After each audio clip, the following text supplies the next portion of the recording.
Yeah, we're live. You can start. Okay.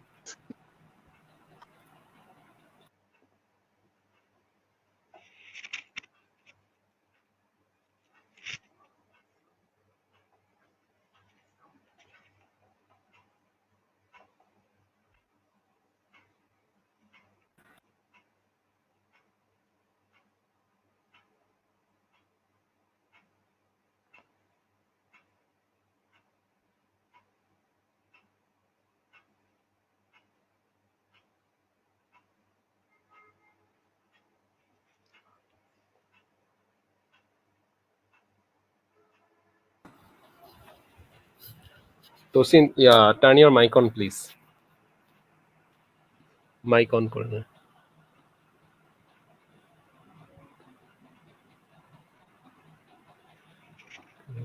All good.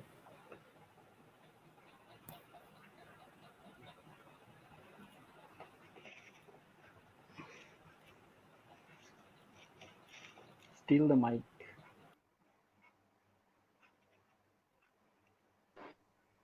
Hello, hello. আমাকে কি শোনা যাচ্ছে? হ্যাঁ, এখন শোনা যাচ্ছে। Hello. Okay. Hello everyone, welcome to the show.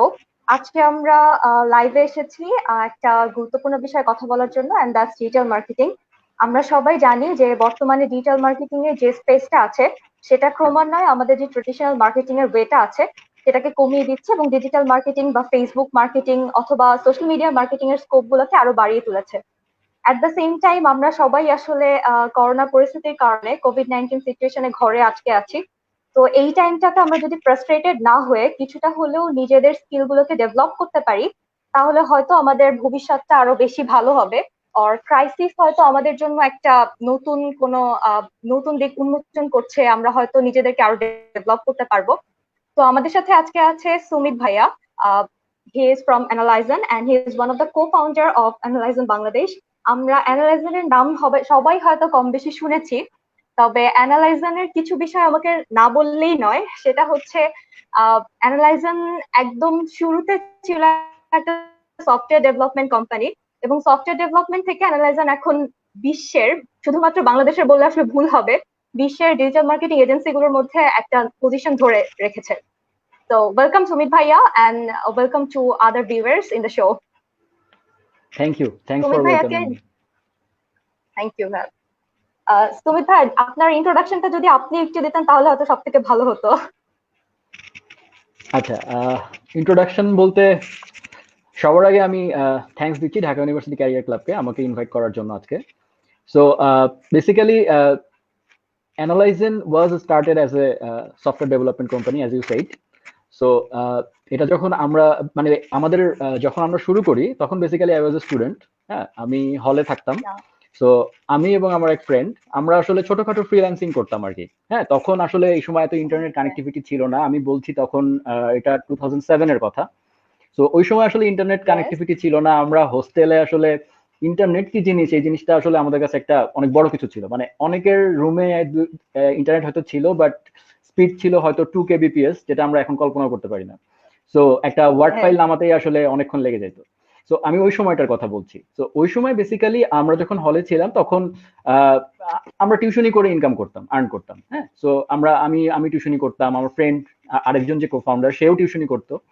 So এর মধ্যে আমাদের যারা ফ্রেন্ডরা তারা অনেকেই, যেহেতু আমি কম্পিউটার সায়েন্সে পড়াশোনা করেছি, সো তখন আসলে অনেকেই দেখতাম প্রোগ্রামিং খুব করছে, মানে ছোট ছোট ওয়েবসাইট বানাচ্ছে, ছোট ছোট সফটওয়্যার বানাচ্ছে। সো আমি আবার এসব ব্যাপারে খুব দুর্বল ছিলাম, আমি এবং আমার ফ্রেন্ড দুজনেই। সো আমরা বেসিক্যালি একটু একটু ড্যাম কেয়ার টাইপেরই ছিলাম ওই সময়। সো যখন থার্ড ইয়ারে উঠলাম তখন বেসিক্যালি আমাদের প্রথম টেনশনটা শুরু হয় যে হ্যাঁ হ্যাঁ সামনে তো ক্যারিয়ার আছে, কি করব। সো তখন আস্তে আস্তে আমি আসলে হলের সিনিয়র ভাইদের কাছে যাই এবং তাদের কাছে আস্ক করি যে আসলে কি করা যায়, আমি তো আসলে কিছুই পারি না। তো তখন ওরা আমাকে বললো যে আসলে তুমি এটা যে কোনো সময় পারতে পারো, প্রোগ্রামিং এমন একটা জিনিস যেটা যে কোনো সময় আসলে শুরু করা যায়, শেখা যায়। সো তখনই আসলে আমার শুরু। আমি আস্তে আস্তে সেলফ লার্নিং বলা যায়, সম্পূর্ণ একেবারেই সেলফ লার্নিং। কারণ আমরা সাধারণ এখন পর্যন্ত আমরা যে প্রোগ্রামিং বা যেটাই করি না কেন, আমার প্রফেশনাল লাইফে এখন আমি যা করছি কোনোটাই আসলে খুব একটা আমার একাডেমিক এডুকেশনের সাথে সম্পর্কিত না। কারণ একাডেমিকে আসলে যা শেখানো হয়েছে সেটা ম্যাক্সিমাম ইমপ্লিমেন্টেশন আমরা আসলে করছি না এখন রিয়েল লাইফে। সো ওই সময় বেসিক্যালি আমি ওয়েব ডেভেলপমেন্ট নিয়ে বেসিক্যালি স্টাডি শুরু করি এবং আস্তে আস্তে শেখা শুরু করি, এবং উইদিন 1 ইয়ার আমি আসলে ফ্রিল্যান্সিং করা শুরু করি, ওই সময় অনলাইনে আর্ন করা শুরু করি। তো আমি এবং আমার ফ্রেন্ড, আমি বেসিক্যালি কোডিংটা করতাম আর ও বেসিক্যালি ক্লায়েন্ট ম্যানেজমেন্ট এগুলো করতো আর কি। সো আমরা বাইরে বেশ কিছু ক্লায়েন্ট পেয়ে যাই অনলাইন ফ্রিল্যান্সিং সাইটের মাধ্যমে। সো এই করতে করতে আমাদের 1 বছরে বেশ ভালো একটা ক্লায়েন্ট বেস তৈরি হয়। সো তারপরে যেটা হলো যে আমরা একটা সময় ফিল করলাম 2008-এ যে পরিমাণ ক্লায়েন্ট এখন আছে বিভিন্ন দেশে, তো আমরা যদি এটাকে একটা ইনস্টিটিউশনাল একটা রূপ দিতে পারি, মানে একটা কোম্পানি ফর্ম করতে পারি, ওয়াই নট, করা যেতেই পারে। সো তখন বেসিক্যালি আমি আর আমার ফ্রেন্ড মিলে একটা কোম্পানি ফর্ম করি। We registered back in 2008 as a software company. তারপরে যেটা হয় যে আমরা আউটসোর্সিং এই ব্যাপারগুলো চালিয়ে যাই আরো 2 ইয়ার্স। 2009-এর এন্ডে, আর আমি বলতে পারি 10-এর শুরুতে, ওই সময় বাংলাদেশে ফেসবুক 2004-এ লঞ্চ হলেও বাংলাদেশে বেশ খুব হাইপ ক্রিয়েট করা বা মানুষের কাছে খুব জনপ্রিয় হওয়া শুরু হয় আসলে 2009-এর দিক থেকে। তো ওই সময়টায় আমরা আস্তে আস্তে বাইরের বেশ কিছু বিভিন্ন ক্যাম্পেইনস দেখতে পাই অনলাইনে ছোটখাটো। হ্যাঁ, so basically those are all Facebook app based. ওই সময় ফেসবুকে ব্রাউজারের মধ্যে এক ধরনের ফেসবুক অ্যাপ চলতো আর কি, লাইক গেমস, তারপরে অনলাইন কুইজ অ্যাপ্লিকেশনস। সো আমরা আসলে বেশ কিছু ক্লায়েন্টের কাছ থেকে এরকম, মানে বেশ কিছু লোকাল কিছু কোম্পানির কাছ থেকে, আমি এখন নামও বলতে পারি আসলে, ওই সময় বেসিক্যালি কিউবি, ওয়াইম্যাক্স প্রোভাইডার ওই সময়কার বেশ পপুলার, তারা বেসিক্যালি আমাদেরকে নক করে যে তাদের কিছু ফেসবুক অ্যাপ বানিয়ে দেওয়ার জন্য তাদের পেজের জন্য। সো ওইটাই ছিল আমাদের শুরু। সো ওটা দিয়ে আমরা বেসিক্যালি শুরু করি। এরপরে আসলে থেমে থাকতে হয় নাই সত্যি কথা বলতে, কারণ এরপরে যেটা হয় যে এক কাজ করতে গিয়ে তার সাথে লিঙ্কড হয়ে আরেকটা কাজ, তারপরে সেই কাজটাকে প্রমোট করাটা, যেহেতু আমার ফ্রেন্ড ও কম্পিউটার সায়েন্স ব্যাকগ্রাউন্ডের হলেও হি ওয়াজ এ গ্রেট সেলার। সো যেটা হতো যে আমি বানাতাম আর ও সেল করতো, so that was A perfect combination. হ্যাঁ, সো আমরা দুজনেই আসলে রান করতেছিলাম খুব সুন্দর করে। তারপরে যেটা হলো যে আস্তে আস্তে আমাদের মানে কাজের রিকোয়েস্ট বাড়তে থাকে। হ্যাঁ, এরপরে আমরা স্যামসাং এর সাথে আমাদের কিছু কাজ শুরু হয়, নোকিয়া বাংলাদেশের সাথে কিছু কাজ শুরু হয়। তখন আমরা আসলে ফিল করতে শুরু করলাম যে আমরা যদি একই সাথে আউটসোর্সিং এবং এইটা দুইটা লোকাল মার্কেট দুটো একসাথে কন্টিনিউ করতে চাই, সো এটা আসলে তখন আমাদের জন্য অ্যাফোর্ডেবিলিটি ছিল না, কারণ আমাদের কোনো ইনভেস্টমেন্ট ছিল না। আমার যেটা মনে আছে, আমাদের একমাত্র ইনভেস্টমেন্ট এখন পর্যন্ত সেটা হচ্ছে আমার ফ্রেন্ডের 4,000, 8,000 টাকা। That was the company formation cost. So এই আর কি। তো যার কারণে আমরা আসলে আমাদের আউটসোর্সিং পার্টটা আস্তে আস্তে বন্ধ করে দেই এবং আমরা আসলে ডিজিটাল মার্কেটিং যেটা আছে এটাতেই ফোকাস করি এবং আস্তে আস্তে আমরা এরপরে আগাতে থাকি। সো স্যামসাং এর পরে আমরা প্রাণের সাথে সাইন আপ হই। এরপরে আস্তে আস্তে আমরা আরো বেশ কিছু পরপর এরপরে আমরা 2013-এর দিকে আমরা ইউনিলিভারের সাথে যখন আমাদের ফার্স্ট ডিলটা হয়, সো তারপর থেকে আমরা এখন পর্যন্ত Unilever is the biggest client. So তাদের আসলে বাংলাদেশে মোর দ্যান 30 ব্র্যান্ডস তাদের অপারেটিং আছে, সবগুলো ব্র্যান্ডের একসাথে ডিজিটাল মার্কেটিং অ্যানালাইজিং করছে। এছাড়াও কারেন্টলি বিকাশ আমাদের ক্লায়েন্ট হিসেবে আছে। সো এরকম বেশ কিছু multi national plus local giants তাদের ডিজিটাল মার্কেটিং সাপোর্ট আমরা দিচ্ছি। সো এটার সাথে সাথে আমাদের যে টেকনোলজি যে কাজটা সেটা আমরা কখনোই মানে বন্ধ করিনি। এটার কারণটা হচ্ছে Analyzen basically is a technology company, আমরা এখনো তাই বলি। সো আমরা কখনোই আমাদেরকে ডিজিটাল মার্কেটিং এজেন্সি হিসাবে স্টাবলিশ করতে চাই না, আমরা সবসময় একটা ডিজিটাল এজেন্সি হিসাবে স্টাবলিশ করতে চাই। কারণ আমরা মনে করি এখানে মার্কেটিং এবং টেকনোলজি এই দুইটার প্রপার সিঙ্ক যদি করা যায়, ওইটা হচ্ছে আসল জিনিস আর কি। সো ওইটাই হচ্ছে বেস্ট ডিজিটাল আউটপুট। সো আমরা ওটাই কন্টিনিউ করার চেষ্টা করছি আর কি। So that's the journey so far আর কি।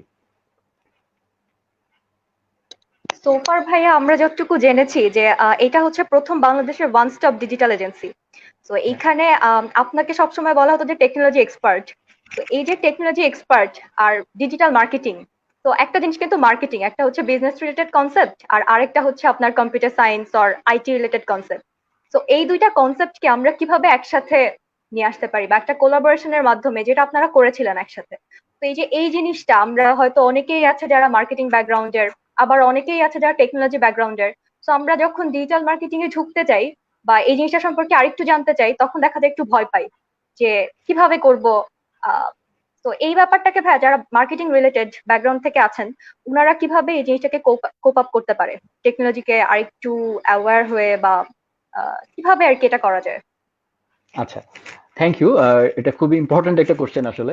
সো বেসিক্যালি যেটা হয় যে সবার মধ্যে যে ভীতিটার কথা বলা হয়েছে, আসলে এখন তো সিচুয়েশন অনেক চেঞ্জ হয়েছে। আমরা যদি 2000, আমি যে সময়টার কথা বলছিলাম 2013-14 পর্যন্ত, আমাকে এখন তুমি হয়তো ডাইরেক্ট কোশ্চেন করছো যে ভাইয়া আপনার ইন্ট্রোডাকশন দেন, বাট একটা সময় আমরা যখন 4-5 বছর আগে ইন্টারভিউ দিতাম, তখন আমাদেরকে কোশ্চেন করা হতো ডিজিটাল মার্কেটিং কি, ঠিক আছে, এইটা কি খায় না মাথায় দেয়, ব্যাপারটা অনেকটা এরকম ছিল আর কি।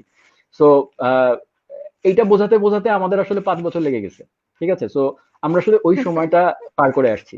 সো এখন অ্যাটলিস্ট সবচেয়ে বড় কথা হচ্ছে যে ডিজিটাল মার্কেটিং বা এরকম প্রফেশন নাম শুনলে অনেক গার্জিয়ানরা আসলে পছন্দ করতো না আর কি, মানে এটা কি করে ছেলেপিলেরা, এটা এটা ঠিক এটা এটা তো এটা কিছুই বুঝি না, এটা কি করে। তো ব্যাপারটা অনেকটা এরকম একটা ফিলিং ছিল। সো এই জিনিসটা কমপ্লিটলি চেঞ্জ, হ্যাঁ, উইদিন 5 ইয়ার্স। এখন সবাই এটা বুঝে, মোটামুটি অ্যাটলিস্ট বুঝে, যে কিছু বুঝে না সে অ্যাটলিস্ট বুঝে ইট ইজ গুড, এটা অ্যাটলিস্ট বুঝে। তো এই ক্রেডিটটা আমরা আসলে নিতেই পারি, এবং একই সাথে আমরা যেহেতু শুরু করেছিলাম, তো আমরা অবশ্যই। ওই ক্রেডিটটা নেওয়ার চেষ্টা করি। বাট একই সাথে আমাদের পরে আরো প্রচুর এজেন্সি আসছে এবং অনেক ভালো ভালো কাজ করছে তারাও। সো আমি সবাইকেই আসলে ক্রেডিট দিব যে পুরো ইন্ডাস্ট্রিটাকে আজকে এই অবস্থায় নিয়ে আসার জন্য। সো তোমার যে কোশ্চেনটা ছিল যে আসলে এই দুটার কম্বিনেশনটা কিভাবে পসিবল, আসলে টেকনোলজি কিন্তু কখনোই জিনিসটা টেকনিক্যাল একটু কমপ্লেক্স হলেও, হ্যাঁ, এটা কিন্তু আসলে সবসময় কোনো না কোনো পারপাসের, মানে টেকনোলজি যদি খুব কোনো একটা পারপাসে কাজে না লাগে তাহলে টেকনোলজির কোনো দাম নাই, ঠিক আছে। সো অবশ্যই। টেকনোলজি কিন্তু অনেক জায়গাতে অনেক ভাবে তার ইয়ে করছে, কি বলবো, তার প্রভাব দেখাচ্ছে। যেমন কারেন্ট সময়ের কথা যদি আমি চিন্তা করি, যেমন এখন এখন একটা প্যান্ডেমিক চলছে। সো এই সময়টায় আমরা কিন্তু টেকনোলজির কারণে অনেক আহ, মানে অনেক ইনফরমেশন খুব ইজিলি অ্যাক্সেস করতে পারছি, রাইট। সো এখানে টেকনোলজির ইমপ্লিমেন্টেশনটা হচ্ছে কিভাবে মানুষের কাছে প্রপার ইনফরমেশন পৌঁছে দেওয়া যায়। ঠিক একইভাবে ডিজিটাল মার্কেটিং এর ক্ষেত্রে এই জিনিসটা, টেকনোলজি যে রোলটা প্লে করে সেটা হচ্ছে এই একই রকম ভাবে মার্কেটিং যে জিনিসটা, মার্কেটিং আসলে কি, মার্কেটিং হচ্ছে মানুষের কাছে একটা প্রোডাক্ট পৌঁছায় দেওয়া, কিভাবে একটা প্রোডাক্টের ব্র্যান্ডিং করে মানুষের টপ অফ মাইন্ডে থেকে কিভাবে পরিচিতিটা বাড়ানো যায়, এটাই তো মার্কেটিং। সো বেসিক্যালি টেকনোলজি জি। কি করছে এখানে, ড্রাইভিং ফোর্স হিসেবে কাজ করছে, লাইক মার্কেটিং কে হেল্প করছে। এরকম টেকনোলজি আসলে আমরা আশেপাশে যত ইন্ডাস্ট্রি দেখছি, গার্মেন্টস ইন্ডাস্ট্রি বা অন্য যে কোনো বড় ইন্ডাস্ট্রি, বাংলাদেশের কৃষি, সব ক্ষেত্রে এখন টেকনোলজি তার ইম্প্যাক্ট দেখাচ্ছে। সো ডিজিটাল মার্কেটিং এ এটা কিন্তু আলাদা কিছু না, এটাও হচ্ছে একই জিনিস, যে এখানেও টেকনোলজি আসলে মার্কেটিং কে এম্পাওয়ার করছে। That's the main thing. So এখানে আমাদের নর্মাল ট্র্যাডিশনাল মার্কেটিং এর সাথে ডিজিটাল মার্কেটিং এর এটাই হচ্ছে সবচেয়ে বড় ডিফারেন্স। সেটা হচ্ছে, হ্যাঁ, তবে নর্মাল এখনকার ট্র্যাডিশনাল মার্কেটিংও কিন্তু টেকনোলজি অনেক ইমপ্লিমেন্টেশন হচ্ছে। যেমন television itself is a technology, ঠিক আছে, যেটা বহুদিন ধরে আছে। সো এটা নতুন কিছু না আসলে। সো ডিজিটাল মার্কেটিং এর সাথে আসলে ট্র্যাডিশনাল মার্কেটিং এর ডিফারেন্স হচ্ছে যে এখানে টেকনোলজির ইমপ্লিমেন্টেশন করার সুযোগটা অনেক বেশি। হ্যাঁ, নর্মাল ট্র্যাডিশনাল মার্কেটিং এ সেই সুযোগটা কম, ডিজিটাল মার্কেটিং এ অনেক বেশি। ডিজিটাল মার্কেটিং খুব দ্রুত চেঞ্জ হয়, এটাকে প্রচুর, মানে অনেকটা ডাক্তারদের প্রফেশনের মতো, যে কন্টিনিউয়াসলি ওষুধের নাম চেঞ্জ হয় এবং কন্টিনিউয়াসলি নিজেকে নতুন জিনিসের সাথে পরিচিত করতে হয়। So digital marketing is same. এখানে যারা টেকনোলজি, হ্যাঁ, তবে এটা ঠিক সবাই যে ডিজিটাল মার্কেটিং এ টেকনোলজি সলিউশন দেয় তা না। কেউ কেউ ডিজিটাল মার্কেটিং এর সাথে টেকনোলজির সাথে সাথে, রিসালাত ভাই চলে আসছে এখন, উনি খুব ভালো বলতে পারবে আমার থেকে আসলে। তো আমি যেটা বলতে চাচ্ছিলাম ওটাই আর কি, যে রিসালাত ভাই আসলে বেসিক্যালি, আমি একটু রিসালাত ভাইকে ইন্ট্রোডাকশনটা আমি দেই। So analysing Sure. আমরা আসলে 2014 পর্যন্ত আমরা দুইজন রান করার পরে আমরা যেটা ফিল করলাম যে আমরা আসলে অনেক ছোট, ঠিক আছে। আমাদের আসলে একটা প্রপার বিজনেসকে দাঁড় করানোর জন্য যে বেসিক বিজনেস নলেজটা থাকা দরকার, আমরা দুজনের কেউই সেই বিজনেস ব্যাকগ্রাউন্ড থেকে আসিনি। যার কারণে যেটা হতো যে আমরা প্রত্যেকটা স্টেপে স্টেপে আমরা ভুল ডিসিশন নিচ্ছিলাম। হ্যাঁ, আমরা হয়তো অনেক বড়, তখনও বেশ বড় হয়ে গেছিলাম, বাট সেটাকে আসলে ধরে রাখা বা সামনে আগানো, এটার জন্য আসলে প্রপার বিজনেস একজন ব্রেন দরকার। সো রিসালাত ভাই অ্যাকচুয়ালি তার ওই সময়টায় আমাদের সাথে যখন আসেন, উই আর ব্লেসড যে উনি জয়েন্ড আস, এবং তারপরে অ্যাকচুয়ালি আমাদের যত প্ল্যানিং, বিজনেস ডিসিশন প্লাস উনি নিজে মার্কেটিং ব্যাকগ্রাউন্ডের হওয়ায়, হ্যাঁ, ওনার জন্য আসলে ডিজিটাল মার্কেটিং খুব ভালোভাবে গেছে আর কি। তো এই আর কি। তো এখন আমরা বেসিক্যালি ওনার নলেজ প্লাস আমার টেকনিক্যাল নলেজ প্লাস আমার ফ্রেন্ড রিদওয়ান তার ক্রিয়েটিভ নলেজ, সবকিছু মিলেই আমরা অ্যাজ এ হোল অ্যানালাইজেন রান করছে। এবং কারেন্টলি আমরা 120+ মেম্বারের একটা টিম, সেখানে টেকনোলজিতে লোক আছে, আমাদের ক্রিয়েটিভে বেশ কিছু লোক কাজ করছে, প্ল্যানিং এ আমাদের প্ল্যানিং টিম আছে, আমাদের একটা কোয়ারি ম্যানেজমেন্ট টিম আছে। হ্যাঁ, সো এই আর কি চলছে। আচ্ছা, তো আমি এবার একটু বলি। রিসালাত ভাই আসলে হচ্ছে অ্যানালাইজন বাংলাদেশের চেয়ারম্যান হিসেবে আছেন। অ্যান্ড রিসালাত ভাই উনাকে বলা হয় হচ্ছে the steel man of Analyzen Bangladesh. তো উনার ইন্ট্রোডাকশনটা আমি যদি দিতে চাই তাহলে the man of steel, yes. তো আমি যদি ওনার ইন্ট্রোডাকশন দিই তাহলে আসলে খুব কম হয়ে যাবে। ভাইয়া একই সাথে মার্কেটিং ব্যাকগ্রাউন্ড, আবার হয়তো অনেক টেকনিক্যাল বিষয়গুলো জানেন। ভাইয়া ক্রিয়েটিভ নলেজও অনেক রাখেন বলেই উনি আজকে এই পজিশনে আছেন। তো ভাইয়া যদি নিজের ইন্ট্রোডাকশনটা একটু নিজেই দিয়ে দিতেন। না, সুমিত আসলে ওয়েলকাম রিসালাত ভাই। Thank you guys, thanks for the introduction.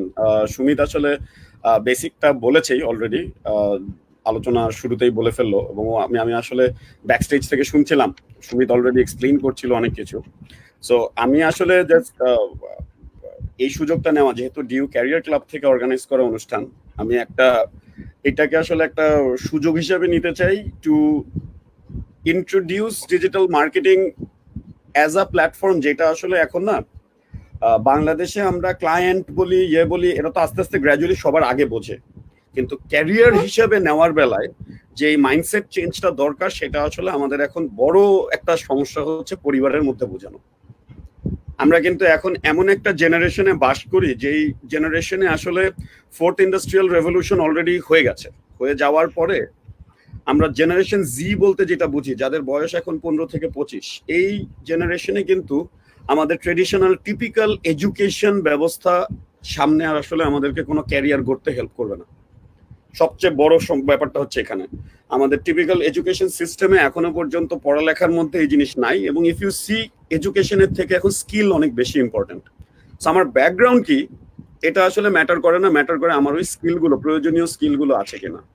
আমার ধারণা, আমি যদি কথা বলতে যাই, আমাদের শুধু এই আজকে প্রায় মানে 100-150 কাছাকাছি আমাদের মানুষ কাজ করে এখন বিভিন্ন ক্যাপাসিটিতে অ্যানালাইজনে। এটার মধ্যে আমি যদি বলি প্রবাবলি 50% বেশি মানুষ পাবো যাদের ব্যাকগ্রাউন্ড বা পড়ালেখার সাথে তাদের কাজের কোনো সম্পর্ক নাই। লিটারেলি তাদের এই হচ্ছে অবস্থা। যদিও সুমিত আর রিদওয়ান দুইজন বুয়েটের engineer, by definition digital marketing company শুরু করেছে। মজার ব্যাপার হচ্ছে এখন পর্যন্ত অ্যানালাইজারের টেকনোলজি প্রোডাক্ট গুলো নিয়ে যখন কোথাও কথা বলতে যেতে হয়, সেটা নিয়ে কথা বলতে যাই আমি মার্কেটিং ব্যাকগ্রাউন্ডের মানুষ বেশিরভাগ ক্ষেত্রে, টেকনোলজি ব্যাকগ্রাউন্ডের। তো that is how the situation is. Sumit probably তাও তার নিজের লাইন ধরে রেখে এখনো পর্যন্ত proudly he is executing, technology background এবং ডিজিটাল টেকনোলজি নিয়ে কাজ করে। রিদওয়ান বুয়েটের ইঞ্জিনিয়ার, যে ক্রিয়েটিভের কাজ করে। আমি বিজনেসের প্ল্যানিং সাইডটাতে যখন যাই তখন দেখি কিন্তু কোম্পানিটার, আমাদের এই ইন্ডাস্ট্রিটার নেচারটাই এমন, যেখানে আসলে ডিজিটাল আর টেকনোলজি আসলে এমন একটা জায়গায় অ্যামালগামেটেড হয়ে আছে যে you cannot deny each other. প্রত্যেকটা জেনেই একটা বেসিক আন্ডারস্ট্যান্ডিং না থাকলে কিন্তু আসলে কাজ করা যায় না। আর সুমিত যখন ডিজিটাল ডিফাইন করছিল, আমি সাথে একটা কথা বলি for the students who might be listening. দেখো ভাই, মার্কেটিং চেঞ্জ হয় নাই। মার্কেটিং আগেও যা ছিল তাই আছে, ব্র্যান্ড যেভাবে ছিল সেভাবে আছে। 6P পড়ছি, 7P পড়েছি, 4P শুনেছি, 9P পর্যন্ত চলে গেছে সার্ভিস ইন্ডাস্ট্রির জন্য। এগুলো প্রত্যেকটাই আছে। হোয়াট হ্যাজ হ্যাপেন্ড ইজ একটা টার্মিনোলজি কয়েন হয়ে গিয়েছিল ডিজিটাল মার্কেটিং বলে, বাট আসলে কিন্তু মার্কেটিং পাল্টায় নাই। So there is marketing through traditional media and there is marketing through digital media. So marketing এর প্রয়োজনীয়তা, বেসিক নলেজ, আন্ডারস্ট্যান্ডিং, এডুকেশন, এগুলোর একটাও পাল্টায় নাই। এই মাধ্যমটা আমাদেরকে যে সুবিধাটা দিছে, থ্যাঙ্কস টু টেকনোলজি, কনজিউমার আমাকে ইমিডিয়েট রেসপন্স দিতে পারে, দিয়ে আমার ভুলগুলো ধরা দিতে পারে, ভালোগুলো বলতে পারে। সো এখন কনজিউমার আমার সাথে ব্র্যান্ডকে কো ক্রিয়েট করে। আরেকটা দিকে হচ্ছে মার্কেটারের জন্য সুবিধা হয়েছে, ওর ক্রিয়েটিভটা ভালো হচ্ছে কিনা, ওর প্রমোশনাল ক্যাম্পেইনটা ভালো হচ্ছে কিনা, এখন ইমিডিয়েট রেসপন্স পেয়ে ওই অনুযায়ী এডিট করে আবার নতুন কিছু করতে পারে। অ্যান্ড সাথে আমি সুমিতের সাথে একটা বলবো, we are not a digital company, not a digital agency, we are a technology driven communication company, যেটা সব প্ল্যাটফর্মের জন্যই কাজ করি। সো বেসিক্যালি অ্যানালাইজেন হ্যাজ তখন যখন প্রথম দিকে ডিজিটাল শিখাইতে হয়েছে, তখন তো অনেক কিছু শিখাইতে হয়েছে, অনেক কষ্ট সুমিত রিদওয়ানকে করতে হয়েছে। আগে বুঝাইতে হয়েছে ভাই ফেসবুক খায় না মাথায় দেয়, ইউটিউবে কি করে, আবার ইউটিউবে তো দেখি সবাই ফ্রি দেখে, তাহলে আবার অ্যাড দিতে টাকা লাগবে কেন, আপনারা টাকা চান কেন। এই যে ব্যাপারগুলো, প্লাস আবার অনেক সময় এখনো শুনি আমরা যে ভাই যদি বলেন যে 100 জনের রিচ করতে $10 লাগবে, তাহলে তো 5 জনের রিচ করতে ওই রেশিও ধরেই লাগার কথা। আসলে এখানে কিন্তু সিস্টেম্যাটিক অনেক ডিফারেন্সেস আছে, এখানে কিন্তু ফিক্সড রেট বলে কিছু নেই। এগুলো অনেক জানার ব্যাপার আছে, যেখানে অকশন মডেলে কাজ হয়, অনেক কিছু জানার ব্যাপার আছে, যেটা আসলে অনেক ভাবলে অনেক কমপ্লিকেটেড, কেউ যদি ইন্টারেস্ট নিয়ে শিখতে চায় জিনিসটা আসলে কমপ্লিকেটেড না, জেনে বুঝে কাজগুলো করার দরকার আছে। এবং সামনে তো আসলে আর গত 3 মাসে সারা পৃথিবীতে probably digital as an industry and technology as an industry has lived forward by 3 to 5 years। যারা জীবনে জুমে কল করার কথা চিন্তাও করে নাই, ভাই আসছেন সামনে মিটিং করি, তারাও এখন বলে না ভাই দূরে থাকেন, জুমে মিটিং করি। So that is how the whole world has progress. আমি নিজে ফেসবুক লাইভে এতবার আসবো আমি চিন্তা করি নাই, যেটা গত 1 মাসে করতে হয়েছে। তো এই জিনিস হচ্ছে কি, that is how technology is driving us forward. এবং ওখানে অনেক বেসিক থেকে জিনিস নিয়ে আমাদের আসলে অনেক স্টুডেন্টদের জন্য বলবো আসলে অনেক কিছু নিজের স্কিল ডেভেলপ করলেই হয়ে যায়। এখানে জন্য পড়ালেখা করাটা জরুরি না, আমার বইয়ের পড়ালেখা থাকতে হবে এটাও জরুরি না। সো এটা জানা খুব জরুরি আমাদের স্টুডেন্টদের। তো ভাইয়া এই যে আপনারা লাইভে আসছেন, এটা অ্যাকচুয়ালি আমাদের জন্য একটা অপরচুনিটি ক্রিয়েট করেছে। যদি কোভিড-19 সিচুয়েশনটা না হতো তাহলে হয়তো আমরা আপনাদেরকে এইভাবে লাইভের মাধ্যমে সবাইকে দেখাতে পারতাম না। কিছু হল ফুল অফ স্টুডেন্ট থাকতো, হয়তো একটা হলে আপনি 150 জন মানুষকে রিচ করতে পারতেন। যে একই ক্রাইসিসে আমরা হয়তো এখন একই সাথে 5,000 50,000 মানুষকে একসাথে রিচ করতে পারছি। তো this is actually creating a opportunity for us as well. তো আমি আজকে আপনার সাথে যেটা কথা বলবো সেটা হচ্ছে ডিজিটাল মার্কেটিং এর পুরো খুঁটিনাটি বিষয়গুলোকে নিয়ে, and at the same time I want this session to be a very interactive one. তো আমাদের যারা মেম্বার্স আছে বা যারা আজকে জয়েন করেছে তারা যাতে আমাদেরকে একটু কমেন্ট করে যে কি জানতে চায় বা কি বিষয় ভাইয়ারা কথা বলে ভালো হয়, তাহলে আমাদের জন্য আসলে খুব ভালো হতো ব্যাপারটা। তো put your question in the comment section. In the main time আমি সুমিত ভাইয়ের কাছে আবার একটু ব্যাক করি যে ভাইয়া এই যে আমরা দেখি ইউজুয়ালি যে আমি যখন ফেসবুকে একটা কিছু দিয়ে সার্চ করি, ওইটা রিলেটেড আমি একটা লাইভ দেখলাম একটা প্রোডাক্ট রিলেটেড, তো এরপরে ফেসবুক আমাকে এট দ্য সেম টাইম বারবারই হচ্ছে ওই সেম প্রোডাক্টের কিছু প্রমোশন ম্যাটেরিয়ালস দেখাচ্ছে বা ওই প্রোডাক্টেরই অন্য কোম্পানিগুলো যে প্রোডাক্ট প্রডিউস করছে ওগুলো দেখাচ্ছে। তো এইটা কেন হয়? এটাকে আমরা অনেক সময় হয়তো সার্চ ইঞ্জিন অপটিমাইজেশন বলি। তো এই এসইও এর কাজটা কি বা এই জিনিসটা কিভাবে কাজ করতেছে সবাই যদি একটু জানতো। আচ্ছা, বেসিক্যালি এখানে একটা ছোট্ট কনফিউশন আছে, সেটা হচ্ছে সার্চ ইঞ্জিন অপটিমাইজেশন যে শব্দটা, it was basically introduced by Google, not by Facebook.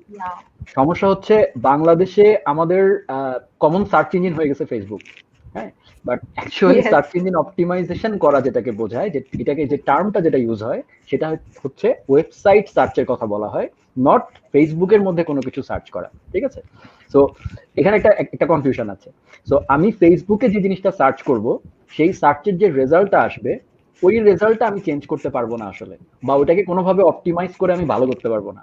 যেটা আমি করতে পারবো, আমার নিজস্ব একটা ওয়েবসাইট আছে, ঠিক আছে, সেই ওয়েবসাইটটা যখন আমি গুগলে কেউ সার্চ করবে, তখন আমার ওয়েবসাইটটাকে প্রথমে নিয়ে আসা বা কোনো একটা রেলিভেন্ট কিওয়ার্ড দিয়ে সেই ওয়েবসাইটটাকে দেখানো, সেইটা হচ্ছে সার্চ ইঞ্জিন অপটিমাইজেশন। আর ফেসবুকের মধ্যে যেটা হয়, ওটা ফেসবুকের নিজস্ব ইন্টেলিজেন্স, আর্টিফিশিয়াল ইন্টেলিজেন্স। সে যেটা করে, রিলেটেড কিওয়ার্ড, রিলেটেড টার্ম বা একই প্যাটার্নের যে ভিডিওগুলো, সেগুলোকে সে আসলে দেখাতে থাকে। যেমন আমি একটা ছোট্ট একটা এক্সাম্পল দিলেই বোঝা যাবে যে যদি আমরা যখন ফেসবুকটা ব্রাউজ করি, তখন যদি ওই সময় ইন্টারনেট কানেকশন চলে যায়, একটা ছবি লোড হওয়ার আগেই তুমি যদি ইন্টারনেট কানেকশনটা বন্ধ করে দাও, দেখবা ছবিটা পার্শিয়ালি লোড হয়ে বন্ধ হয়ে গেছে। ওই সময় ছবির পিছনে দেখা যায়, সেই ছবিতে যদি একজন মানুষ হাসি দেয়, তাহলে দেখা যাবে 1% লাফিং, ঠিক আছে? ফেসবুক কিন্তু এই জিনিসটা কিন্তু অন দ্য ফ্লাই করে। লাইক যখন একটা ইমেজ আপলোড করি আমরা, ওই ইমেজটা অ্যানালাইসিস করে বের করে ফেলে, ঠিক আছে, যে এর মধ্যে কয়টা মানুষ হাসতেছে, মানে এরকম কিছু কিওয়ার্ড, মানে একটা ছবি থেকে শব্দের রূপান্তর, এই কাজটা আসলে ফেসবুক আমি যখন আপলোড করি তখনই করে ফেলে। সেম ভাবেই মানে এটা যেমন ছবির কথা বললাম, এরকম একইভাবে বিভিন্ন প্রোডাক্ট, হ্যাঁ, বা যা কিছু আমরা কন্টেন্ট আপ করছি সেটার মধ্যে যে কিওয়ার্ড গুলো আছে, সেগুলোও ইনফ্যাক্ট ফেসবুক প্রত্যেকটা জিনিস তার ডাটাবেসে সেভ করছে এবং একটা আর্টিফিশিয়াল ইন্টেলিজেন্স, একটা অ্যালগোরিদমের মাধ্যমে সেই জিনিসগুলোকে ফিল্টার করে আমাদের সামনে তুলে ধরছে বেসড অন আওয়ার ইন্টারেস্ট। আমরা কোথায় ক্লিক করলাম সবকিছু ট্র্যাক করছে সে। আমি কোথায় ক্লিক করছি, কতক্ষণ একটা স্ক্রিনে, যে মানে তুমি স্ক্রল করতে করতে, আমরা তো ধাপ স্ক্রল করতে করতে যাই, ফাট করে একটা জায়গায় স্ক্রল থামিয়ে দেই, কতক্ষণ আমি একটা জিনিস দেখছি সেটাও ফেসবুক ট্র্যাক করে, মানে ফেসবুকের পিক্সেল টেকনোলজি দিয়ে। সো বেসিক্যালি এটাই হয় আসলে ব্যাকএন্ডে। সো সার্চ ইঞ্জিন অপটিমাইজেশন ব্যাপারটা আসলে ভিন্ন, হ্যাঁ, সেটা গুগলের ক্ষেত্রে, গুগল বা অন্যান্য মাইক্রোসফটের। এই পুরো ব্যাপারটাকে আমরা কিভাবে ডিজিটাল মার্কেটিং এর সাথে কানেক্ট করতে পারি? কারণ আমরা অনেক সময় হচ্ছে প্রোডাক্ট বা যখন সেলস এর কাজ করা হয়, মার্কেটিং এর রিলেটেড কাজগুলা, তো তখন সবাই হচ্ছে কিছুটা গুগল করে হলেও, ফেসবুকেও আমরা এখন কম বেশি দেখা যায় যে প্রোডাক্টের জন্য যেহেতু আমরা লাইভ গুলা দেখি, তো আমরা সাধারণত ফেসবুকে যেই সার্চ করি যে এই প্রোডাক্টটা কিনতে চাচ্ছি। তো এখন যেটা হচ্ছে যে ঈদের সময় আমরা এই বছর বেসিক্যালি সবাই অনলাইন মার্কেটিংটাকে বেশি প্রেফার করছে। তো তারা অনেক সময় যে দেখা যাচ্ছে যে সার্চটা ফেসবুকে গিয়ে করছে ওই প্রোডাক্টের জন্য, স্পেসিফিক একটা প্রোডাক্ট, এবং ওই স্পেসিফিক প্রোডাক্টটার জন্যই আবার সেম ভ্যারিয়েশনস গুলো ফেসবুকে আমাদেরকে দেখাচ্ছে। তো আমার মনে হয় এটা কিছুটা আর্টিফিশিয়াল ইন্টেলিজেন্স এর রিলেটেড বা কিছু। ভাইয়া এটা যদি আপনি একটু ডিটেলস বলতেন। বেসিক্যালি আমাদের সাথে কিছু স্মল বিজনেস ওনার্স আছে যারা আমাদের স্টুডেন্ট লাইফেই একই সাথে হচ্ছে কিছু প্রোডাক্ট নিয়ে হয়তো বিজনেস স্টার্ট করেছে, ওদের জন্য খুব সুবিধা হয় বিষয়গুলোকে যদি একটু ক্লারিফাই করা যায়। Thank you. সুমিত ভাইয়া আর রিসালাত ভাই, whoever prefers to continue. আচ্ছা, রিসালাত ভাই শুরু করেন, আমি যেহেতু মাত্র বললাম। না, আমি একটু জাস্ট সুমিতের কথাগুলোর সাথে অ্যাড করি। আমরা যখন বলি এসইও, সার্চ ইঞ্জিন অপটিমাইজেশন, আসলে ইজ রিলেটেড টু দ্য সার্চের জন্য যে সমস্ত টুলস অ্যাভেলেবেল আছে, Google search, Yahoo search, being search, এই যে বিভিন্ন জায়গায় যে টুলগুলো আছে সেগুলোতে গিয়ে যখন মানুষ সার্চ দেয় সেটার সাথে কথা বলি। ওইটার একটা ইকুইভ্যালেন্ট ভার্সন আছে ফেসবুকে, বাট ফেসবুকের ইকুইভ্যালেন্ট ভার্সনটা আসলে কিন্তু ঠিক এসইওর মতন অপারেট করে না। আমি ফেসবুকেরটাতে যাব, আমি একটু এসইওর কথাটা বলি। এসইও হচ্ছে আমার কোনো ওয়েবসাইট আছে, ওয়েবসাইট তো আর আমার ব্র্যান্ড খুঁজতে মানুষ কিন্তু আসে না। আমি যদি বেসিক ইনফরমেশন বলি, একটা মানুষ হয়তো একটা পায়জামা, একটা পাঞ্জাবি অথবা একটা শাড়ি কিনতে খুঁজবে, রাইট? সে কিন্তু খুঁজতে আসবে না যে সে তুমি রিহান বানায়, এটা তো আর সার্চ দেয় না। যে ধরে নেই যে রিহান বানায়, কিন্তু রিহান বলে তো আর সার্চ, রিহানকে খুঁজে সার্চ দিচ্ছে না, ও কিন্তু কাপড় খুঁজে সার্চ দিচ্ছে। সো এখানে দুইটা ঘটনা ঘটে। আমার যদি নিজের কাপড়ের দোকান হয়, সালোয়ার কামিজ হোক, পাঞ্জাবির হোক, আমি কি করতে পারি? সার্চ ইঞ্জিন মার্কেটিং করতে পারি। আমি ওই কিওয়ার্ড গুলো যেগুলো মানুষের লাইকলি যে মানুষ ওগুলো সার্চ দিবে, সেই কিওয়ার্ড গুলোকে আমি বিড করে অকশনে কিনে নিয়ে আমার অ্যাড বা আমার বিজ্ঞাপন বা আমার ওয়েবসাইটটাকে র্যাঙ্কিং এর উপরে দেখাবে, সেটার জন্য আমি করতে পারি। সেটাকে বলে সার্চ ইঞ্জিন মার্কেটিং। সেটাতে দেখাবে কিন্তু কর্নারের ভিতরে অ্যাড কথাটা লেখা আসবে, একদম বিজ্ঞাপন হিসাবে লেখা আসবে। নাও আরেকটা পার্ট হচ্ছে সার্চ ইঞ্জিন অপটিমাইজেশন। সেটা হচ্ছে যে ন্যাচারালি কিন্তু গুগলে সার্চ করলে অনেকের নাম উপরে আসে, আমরা দেখি। কারণ কি? তারা আসলে তাদের কিওয়ার্ড গুলোকে অপটিমাইজ করে ওয়েবসাইটে আসলে প্রপার জায়গাতে ইমপ্লিমেন্ট করে। আর অনেক ডিটেলে বলতে গেলে আসলে সুমিতের white hat SEO, black hat SEO, হাজারটা কথা চলে আসবে, বাট ওইটাতে যদি নাও যাই, আমাদের আসলে লজিকটা হচ্ছে গুগল এখন ইম্পর্টেন্ট অংশগুলোতে ওয়েবসাইটে সার্চ করে যে আমার যেখানে প্রোডাক্টটাকে ছবি আপলোড করলাম তার নিচে আমি কি ট্যাগ ইউজ করলাম। আমি যদি র্যান্ডমলি ওয়েবসাইটের মধ্যে আননেসেসারিলি আমার প্রোডাক্টের ট্যাগ গুলো ইলিগালি বসাতে থাকি, তাহলে কিন্তু সার্চে আসার চান্স আছে। কিন্তু যখন গুগল খুঁজে পাবে যে এখানে আসলে কাজটাকে ইলিগালি করা হচ্ছে বা ওই কিওয়ার্ড গুলোকে অপ্রয়োজনীয় ভাবে ব্যবহার করা হয়েছে, তখন কিন্তু র্যাঙ্কিং এ আসলে ওয়েবসাইটটাকে ব্ল্যাকলিস্টও করে দিতে পারে, র্যাঙ্কিং এ অনেক নিচে নামায় দিবে। So that is how it works. Sumit বলতে পারবা লাস্ট এখন তোমার জেনারেলি ওয়েবসাইট কতদিন পর পর স্ক্রল করে যেন? আমাদের অ্যাটলিস্ট ওয়েবসাইটে ক্রল হয় কতদিন পর পর? এটা বেসিক্যালি আসলে আমরা নিজেরা মানে প্রোগ্রামার যে বা ডেভেলপার যে, সে ডিফাইন করে দিতে পারে যে কতদিন পর পর এটা ক্রল হবে। বাট এর মানে এই না যে খুব ফ্রিকুয়েন্ট ক্রল করাইতে পারলেই আমি উইনার হব, তা না। ব্যাপারটা হচ্ছে যে মানে আলটিমেটলি দ্য অ্যালগরিদম যেটা দেখে গুগল, সেটা হচ্ছে যে আমার রেলিভেন্ট কন্টেন্ট রেলিভেন্ট জায়গায় আছে কিনা। লাইক আমি এমন অনেক ওয়েবসাইট দেখেছি যেটা হচ্ছে বেসিক্যালি, যেমন একটা এক্সাম্পল দেই, আমি একটা ফ্যাশন ওয়েবসাইটে গেলাম, গিয়ে আমরা যেহেতু প্রোগ্রামার, আমরা ওই কোড টোড দেখতে পাই আর কি অনেকটা, যে সামনে যে জিনিসটা দেখা যায় সেটাকে আমরা ভিউ সোর্স দিয়ে যখন ওটার কোডটা দেখি, তখন আমি দেখতে পাই যে ভিতরে কি কি কিওয়ার্ড আছে। তো আমি দেখেছি ফ্যাশন ওয়েবসাইটের মধ্যে লেখা আছে আই লাভ বাংলাদেশ, ঠিক আছে, তারপরে হ্যান্ড ত্যান, এই টাইপের জিনিসপাতি। তো আসলে এই জিনিসগুলো একটা সময় কাজ করতো, হ্যাঁ, এক আমলে কাজ করতো অনেক কাল আগে, যখন আসলে মানুষও বেশি স্মার্ট ছিল না, যার কারণে গুগলকেও এত স্মার্ট হইতে হয় নাই। বাট এখন যেটা হচ্ছে যে মানুষ অনেক বেশি চালাক হয়ে গেছে, হ্যাঁ, অনেক মানুষ এটাতে ইনভলভ হচ্ছে, সো সবার ব্রেন এখানে ইনক্লুড হচ্ছে। সো প্রত্যেকের ব্রেন সামলাইতে গিয়ে গুগলকে আসলে চেঞ্জ হতে হচ্ছে, অনেক বেশি রেস্ট্রিক্টেড হতে হচ্ছে, অনেক চেঞ্জ করতে হচ্ছে। সো তারা এখন যেটা করে, তারা আসলে অ্যালগরিদমটাকে রিচ করেছে, এখন তারা রেলিভেন্ট কন্টেন্ট খোঁজার চেষ্টা করে। যে আমি একটা ফ্যাশন ওয়েবসাইট, তারা করে কি ওয়েবসাইটটা একটা টাইপ আগেই মানে গুগল তাদের ডেটাবেজে লিস্ট করে ফেলে যে এটা আসলে বেসিক্যালি একটা ফ্যাশন ওয়েবসাইট। সো এখানে যদি সে ইররিলেভেন্ট কোনো কিওয়ার্ড পায়, তখন সে র্যাঙ্কিংটাকে নামায় ফেলে। দিস ইজ দ্য টেকনোলজি মানে বিহাইন্ড। সো আমরা আসলে খুব বেশি ভালো ভালো কন্টেন্ট যত দিব, এবং আমরা যত বেশি আমার ওয়েবসাইটে রেলেভেন্ট কন্টেন্ট থাকবে তত আমার র্যাঙ্কিংটা আসলে ভালো হবে। মানে ইন্ডাস্ট্রি রেলেভেন্ট হতে হবে, রেলেভেন্ট খালি ওই জন্য বলে হবে না, ইন্ডাস্ট্রি রেলেভেন্ট হতে হবে। আর সাথে অ্যাড করি ফেসবুকেরটা কিভাবে কাজ করে। ফেসবুকের সার্চ কিন্তু হচ্ছে, ফেসবুক আসলে তো সোশ্যাল মিডিয়া, আমাকে ও কি দেখায়, সাধারণত দেখায় আমার ফ্রেন্ড কি রিভিউ দিল, আমার ফ্রেন্ড কোন কন্টেন্ট দিল, এগুলো কিন্তু ও সবসময় র্যাঙ্কিং এ আগে আনে। ওটা কিন্তু ডিফারেন্স গুগলের সাথে নর্মাল মানুষ কিভাবে সার্চ দিচ্ছে ভার্সেস এখানে হচ্ছে আমার ফ্রেন্ড কোনটাতে রিভিউ দিচ্ছে, আমার ফ্রেন্ড কোন কন্টেন্ট আগে দেখছে, ওগুলো আগে দেখায়। এরপরে আছে ইয়েস ইন্ডাস্ট্রি স্পেসিফিক কিছু ডিটেল। নাও ফেসবুকের বেলায় আবার এই এসইওর ইকুইভ্যালেন্টটা হচ্ছে you can improve yourself through pixel tracking. এখন ওই কথার মানে যদি বলতে যাই যে গুগলের যেমন আমার একটা ট্র্যাকিং কোড আছে, ফেসবুকের আছে হচ্ছে পিক্সেল কোড। পিক্সেল কোড দিয়ে ও আসলে আমাকে হন্ট করতে পারে। আমি কোনো কারণে পাঞ্জাবি লিখে সার্চ দিলাম, এই যে আমি সার্চ দিলাম, এটা যখন ফেসবুক জেনে গেল, তখন যদি আমার কোনো ফ্যাশন পেজ আমাকে আসলে পাঞ্জাবি টার্গেট করে আমি যেহেতু দিয়েছি, সে যদি আমাকে বিজ্ঞাপন দেখাতে চায়, ফেসবুক তাকে আবার অ্যালাউ করে যে যারা ফেসবুক পাঞ্জাবি ফেসবুকে সার্চ দিয়েছে তাদেরকে আমার বিজ্ঞাপন দেখাবে। আমরা তো অনেক রকমের কথা শুনি, খালি যে সার্চ যখন লিখি তা না, অ্যাপারেন্টলি আমাদের ভয়েস রেকর্ডিংও থেকেও কিওয়ার্ড পিক আপ করতে পারে, যেহেতু আমাদের কিছু জিনিস মনে হয় না বলাই ভালো হবে। হ্যাঁ যাই হোক, ঠিক আছে। সো এনিওয়ে, বাট যেটা হয়েছে যে আসলে ওর আমাদের ইন্টেন্ট, আমার ইন্টারেস্ট এবং আমার বিহেভিয়ারের ভিত্তিতেও ফেসবুক আসলে আমাকে বিজ্ঞাপন টার্গেট করতে দেয়। আর ন্যাচারালি উপরে আসা যেটা, সেটা আসলে কমপ্লিটলি ডিপেন্ড করে আমার পার্সোনালাইজ সার্চ এবং আমার বিহেভিয়ারের উপরে। আদারওয়াইজ কিন্তু আসলে পাঞ্জাবি হঠাৎ করে উপরে আসবে না।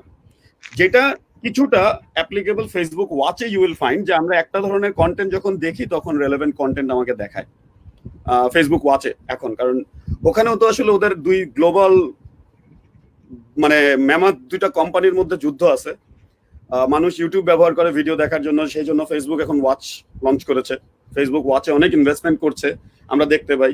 মেসেঞ্জার, ইনস্টাগ্রাম, ফেসবুক সব জায়গায় এখন স্টোরিজ আসছে জাস্ট টু ফাইট, একটা সময় স্ন্যাপচ্যাটের সাথে ফাইট করার জন্য। এখন আমাদের ডে ইন ডে আউট আমরা স্টোরিজের কন্টেন্টও প্রচুর দেখি। ফেসবুক লাইভ এখনো পর্যন্ত অর্গানিক রিচ পাওয়া যায় প্রচুর, যেটা কিন্তু ন্যাচারাল অন্য কন্টেন্ট দিয়ে পাওয়া যায় না।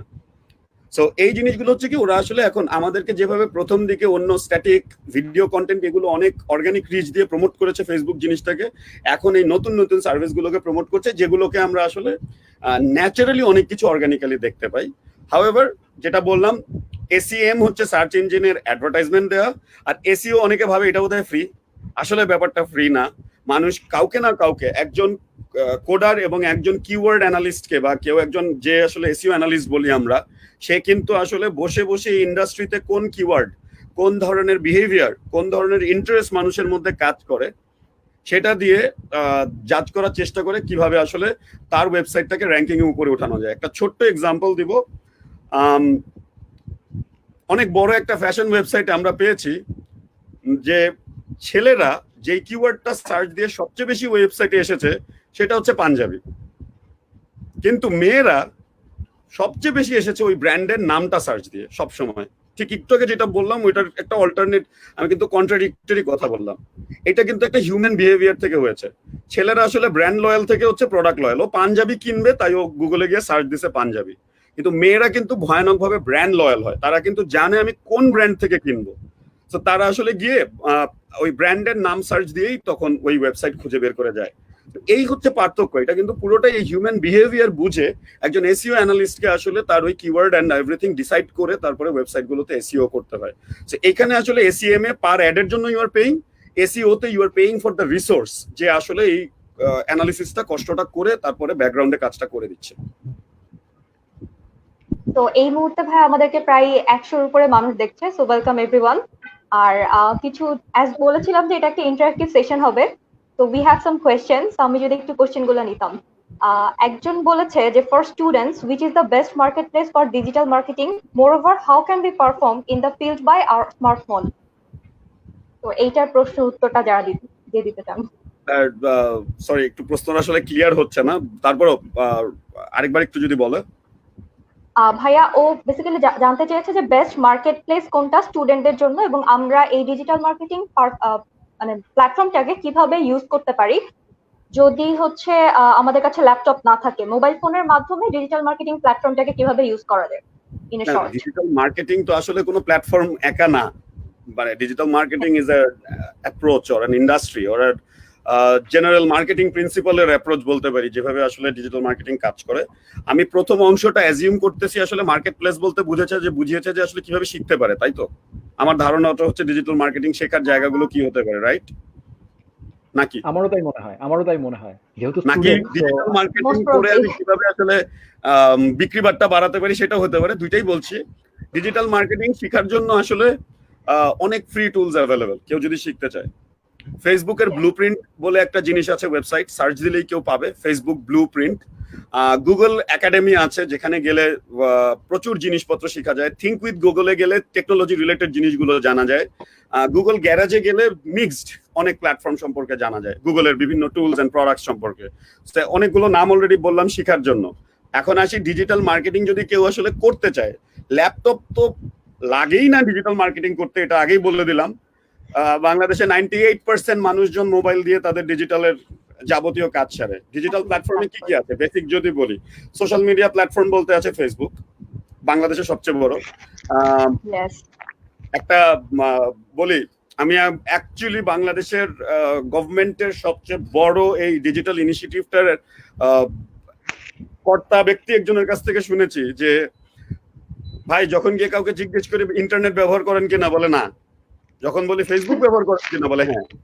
So that is what Bangladesh is all about. Facebook is equal to internet in Bangladesh. So Facebook এখনো পর্যন্ত মার্কেট প্লেস হিসেবে ব্যবহার করার জন্য, নিজের প্রোডাক্ট প্রমোট করার জন্য বাংলাদেশের সবচেয়ে সুইটেবল জায়গা, বেসিক যারা শুরু করতে যাচ্ছে তাদের জন্য। কিন্তু that is not going to be enough একটা পর্যায়ে, যখন ব্যবসাটা আসলে একটা পর্যায়ে বড় হয়। Just to give the context, বাংলাদেশে এই মুহূর্তে 3,60,00,000 ফেসবুক ব্যবহারকারী আছে, ঠিক আছে? কিন্তু টোটাল ক্রোম বা অ্যান্ড্রয়েড ব্যবহারকারী, মানে ডিভাইসেস ব্যবহারকারী, যেখানে ক্রোম ব্রাউজার বা অ্যান্ড্রয়েড অপারেটিং সিস্টেম ব্যবহার হচ্ছে, এরকম আছে 5 কোটি মানুষ। আবার এরকম ব্যবহারকারী যারা আসলে প্রক্সি ব্রাউজার ব্যবহার করে, যারা ডাইরেক্টলি গুগল ব্রাউজার ইউজ করে না, তারা আসলে যে চিপ যেগুলো ব্রাউজার আসলে অনেক ইমেজ ট্রাঙ্কেট করে ছোট করে করে আমাদেরকে ডেটার খরচ কমায়, এরকম প্রক্সি ব্রাউজার ব্যবহারকারী আছে আরো 1 কোটির মতন। সো প্রায় কিন্তু 6 কোটি আছে যারা গুগলের বিভিন্ন প্ল্যাটফর্মের সাথে জড়িত। আর এদিকে আছে হচ্ছে, মানে টোটাল মিলে আর ফেসবুকে আছে হচ্ছে 3,60,00,000। সো এর বাইরেও কিন্তু কিছু মানুষ আছে যারা একটু যখন বয়সের দিকে যায়, তারা প্রচুর পরিমাণে আমাদের লোকাল নিউজ প্ল্যাটফর্ম গুলোতে গিয়ে নিউজ পড়ছেন, সেই মানুষগুলোও কিন্তু আছেন। এখন ধারণা করা হয় একটা অ্যাভারেজে যে বাংলাদেশের 9,28,00,000 বা 9,82,00,000 মতন ইন্টারনেট ব্যবহারকারী আছে। এই যে গ্যাপটা, আবার 9,82,00,000 আর 6 কোটির মধ্যে গ্যাপটা হচ্ছে বছরে 4 বার তারা এই এসএসসি, এইচএসসি, জেএসসি, পিএসসির রেজাল্ট দেখতে তারা অনলাইনে যায়। সো ওই ডেটাটা নিলে বিটিআরস ডেটা থেকে আমরা প্রায় এরকম 10 কোটির মতন ইউজার আমরা পাই বাংলাদেশে। সো এইরকম প্ল্যাটফর্মের উপরে ডিপেন্ড করে মানুষকে আসলে কাজ করতে হবে। অনেকেই আছে যারা আসলে ফেসবুকে গিয়ে বিজ্ঞাপনটাকে হয়তো দেখলো, বাট নট অলওয়েজ নেসেসারি যে বিজ্ঞাপনটার সাথে ইন্টারঅ্যাক্ট করবে। কিন্তু গুগলে গিয়ে তার আসলে ইন্টেন্টটাই থাকে, আমি প্রোডাক্টটা খুঁজবো, প্রোডাক্টটা খুঁজে সেই প্রোডাক্টের ভিতরে আমি রিভিউ পড়বো, সার্চ করব, দেখবো কে কি বলছে, সেই অনুযায়ী যাব। সো একদিকে বললাম শিখার জন্য কি করবে, আরেকদিকে বললাম যে যদি কেউ বিজ্ঞাপন করে নিজের প্রোডাক্টের প্রমোশনের জন্য ইউজ করতে যায়, এই ব্যবহারকারীর সংখ্যাটা বুঝে আসলে চিন্তা করতে হবে। বাংলাদেশের ছোট ব্যবসায়ী যারা অনলাইন মার্কেট প্লেস হিসেবে কমার্স বা ফেসবুক কমার্স ব্যবহার করছেন, এরা ধারণা করা হয় এরকম প্রায় 80,000 থেকে 1.5 লাখ মানুষ অলরেডি এটা করছেন, যেটা বেড়ে আসলে 5 লাখের উপরে চলে যাবে বাই 2024-2025, যারা আসলে এইভাবে করবে।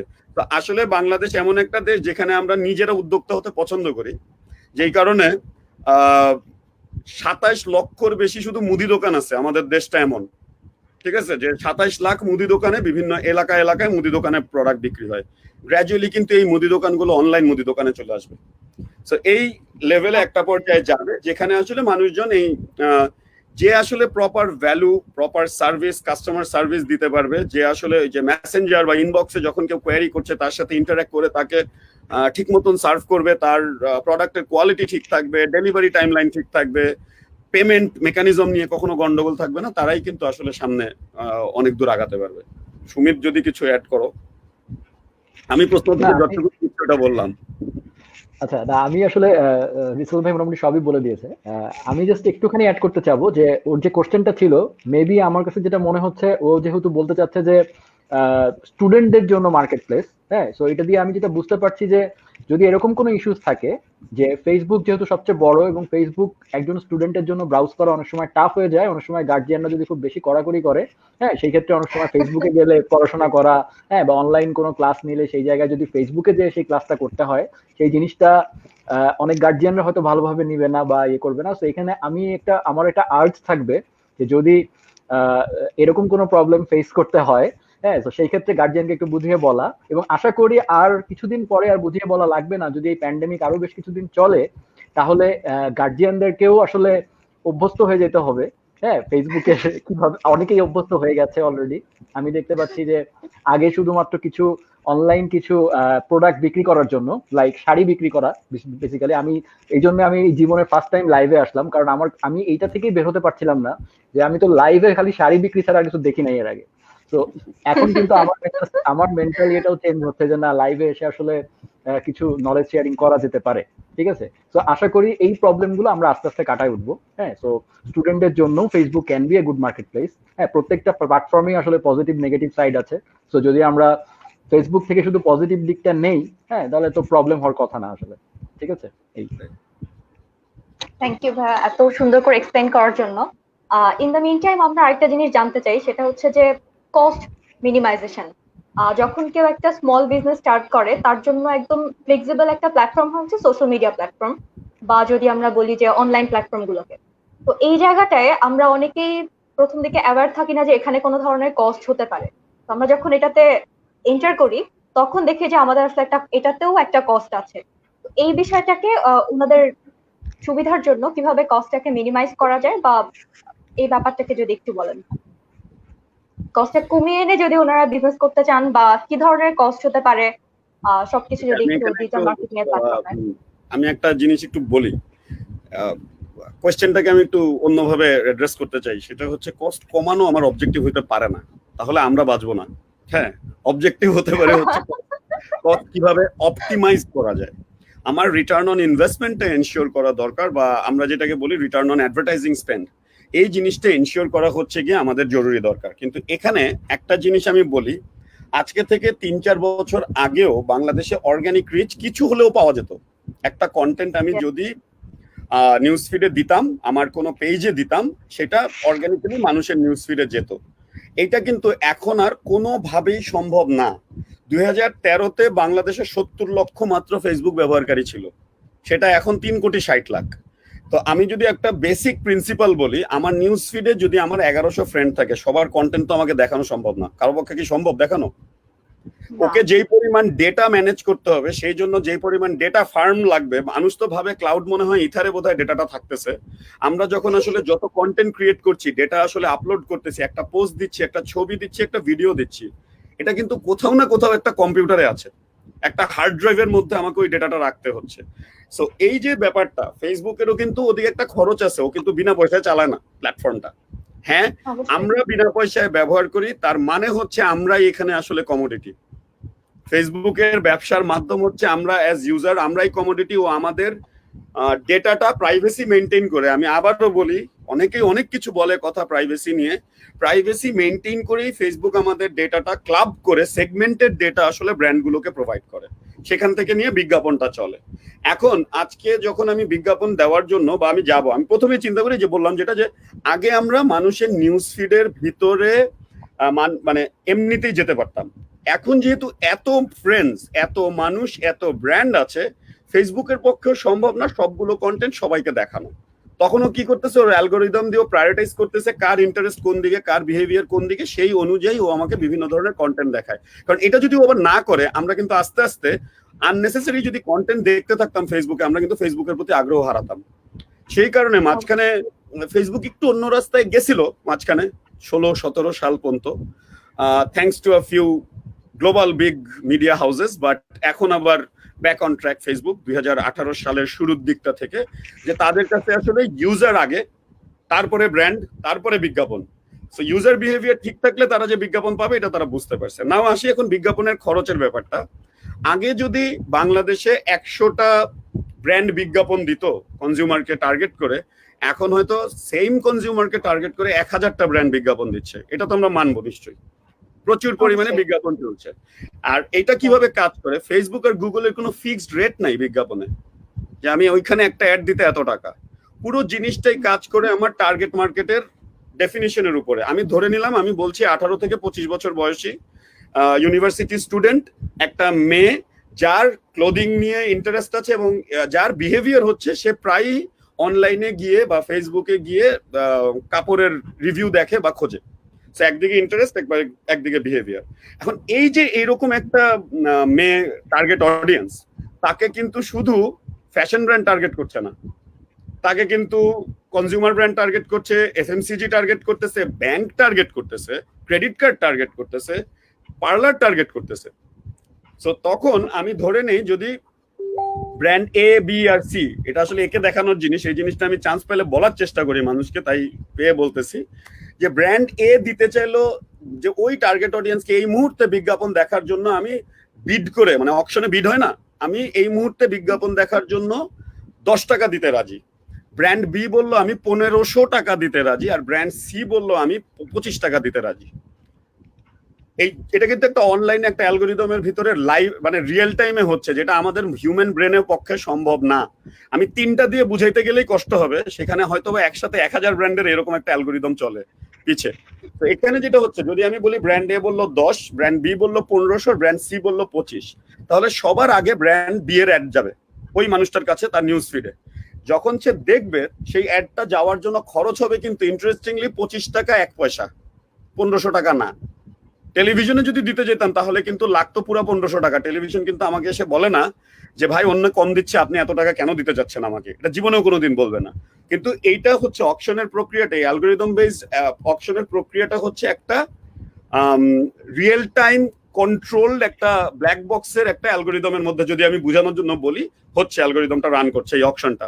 সো তখন ও 25 টাকা 1 পয়সা অ্যাড দেখালো, তাহলে ব্র্যান্ড বি এর অ্যাড দেখানো হয়ে গেল। এখন যখন ব্র্যান্ড সি এর একটা, ও তো বিড করছিল 25 টাকা, রাইট? ওর বিজ্ঞাপনটা যাবে হচ্ছে 15 টাকা 1 পয়সায়, কারণ ব্র্যান্ড এ বলছিল 15 টাকা। আমি কি বুঝাতে পারলাম প্রক্রিয়াটা কিভাবে কাজ করে? তো জাস্ট 1 পয়সা বা 1 সেন্ট, ফেসবুকের বেলায় বা গুগলের বেলায় হচ্ছে 1 সেন্ট বেশি নেয়। এখন বলি এইটা 1 সেন্ট বেশি হবে না 2 সেন্ট বেশি হবে না 5 সেন্ট বেশি হবে, আবার টাকার অঙ্কটা কি হবে বিডিং এ, এই পুরোটা ডিপেন্ড করে আমার অবজেক্টিভের উপরে। কেউ যদি শুধু অ্যাওয়ারনেসের অ্যাড চালায় তাহলে একরকম প্রিমিয়াম, যদি কেউ যখন কেউ কনভার্সন অ্যাড চালায় তখন একরকম প্রিমিয়াম, যখন কেউ ভিডিও ভিউ এর অ্যাড চালায় তখন একরকম প্রিমিয়াম। সো কোম্পানিগুলো, মানে ফেসবুক বা গুগল পয়সাটা আর্ন করছে ওই যে ও ইনক্রিমেন্টাল যতটুকুন টাকাটা নিচ্ছে সেটা, প্লাস হচ্ছে কি যে বিডিংটা হচ্ছে সেটা, এটা মিলে হচ্ছে তাদের আয়ের রাস্তাটা তৈরি হয়। সো বলতে গেলে একই টার্গেট অডিয়েন্স, এই যে মেয়ে টার্গেট অডিয়েন্সটা বললাম, আমরা যেহেতু প্রায় 11টা দেশের মানে বিভিন্ন ব্র্যান্ডের জন্য বিজ্ঞাপন চালাই আমাদের 3টা অফিস থেকে, সিঙ্গাপুর, মিয়ানমার, বাংলাদেশ থেকে, আমরা দেখেছি এই একই টার্গেট অডিয়েন্সে বাংলাদেশে যেই বিজ্ঞাপন চালাতে আমার সে ধরি 1 টাকা লাগে, সিঙ্গাপুরে ওইটা চালাতে 500 টাকা লাগে, থাইল্যান্ডে সেটা চালাতে 25 টাকা লাগে, মিয়ানমারে সেটা চালাতে রাফলি 20 টাকা লাগে। আমি বুঝাতে পারছি, কারণ ওদের অলরেডি ওখানে প্রচুর ব্র্যান্ড প্রচুর ডিজিটাল মার্কেটিং এ স্পেন্ড করছে এবং যেই কারণে বিজ্ঞাপনের খরচ অকশনে বেড়ে যাচ্ছে। তো এইভাবে কিন্তু সামনে যত দিন যাবে বাংলাদেশেও কিন্তু ফেসবুকে অ্যাড এর খরচ বাড়তে থাকবে। ক্লায়েন্ট বা কেউ ভাবলেই হবে না রে খরচ কমে না কেন, কারণ অনেক বেশি মানুষ, অনেক বেশি ব্র্যান্ড, অনেক বেশি টার্গেট অডিয়েন্সকে এখন বিজ্ঞাপন দেখাতে চায় এই প্ল্যাটফর্মে। পুরোটাই ডিমান্ড এন্ড সাপ্লাই এর একটা অকশন গেমের উপরে চলে, যেটা আসলে আমাদের ট্রেডিশনাল মেথডের ইন্ডাস্ট্রিতে কিন্তু ওইভাবে হয় না। আমরা নেগোশিয়েট করি, একটা রেট ফিক্স করি, ওই রেট ফিক্স করে আমরা বিজ্ঞাপন দেই, যেটা কিন্তু ডিজিটালে ওভাবে হয় না। এটা জানা মানুষজনের খুব জরুরি দরকার যে খরচ কমাবো না, রাদার আমার খরচ অপটিমাইজড হতে হবে। এখন আমি কি করব, তখন আমি আগে যদি ওই আগের 5 টাকা পার পার্সন খরচ করে 10টা প্রোডাক্ট বেচতাম, যেহেতু আমার স্কোপ বাড়ছে, অনেক মানুষ এখন ফেসবুকে আসছে, সেই 5 টাকার জায়গায় হয়তো 7 টাকা ব্যবহার করে আমি 25 জনের কাছে বিক্রি করি। তো খরচ কিন্তু বাড়লো, কিন্তু আমার রিটার্ন অন অ্যাডভার্টাইজিং স্পেন্ড বেড়ে গেল, বেটার হলো। এইটা বোঝাটা খুব জরুরি। ওকে। আচ্ছা, আমি আমি এখানে রিসালাত ভাই পুরো থিওরিটিক্যাল ব্যাপারটা বুঝিয়ে বলেছে যে কিভাবে জিনিসটা কাজ করে। আমি এখানে একটা ছোট্ট জিনিস অ্যাড করে দিতে চাই, যেটা আমি দীর্ঘদিন ধরে বলার চেষ্টা করতেছি। তো এটা আসলে কাউকে বলতে পারি না, কারণ আমরা আসলে সার্ভিস ইন্ডাস্ট্রিতে আছি, তো সো অনেককে সার্ভিস দিতে হয়। সো এখানে আজকে যারা শুনছে, বা এই প্রোগ্রামটা যেহেতু Dhaka university career club, so এখান থেকে অনেক স্টুডেন্ট বের হবে, যারা গিয়ে সবাই যে ডিজিটাল মার্কেটিং সার্ভিস ইন্ডাস্ট্রিতে ঢুকবে তা না, অনেকে আমাদের ক্লায়েন্ট হিসাবেও ঢুকবে।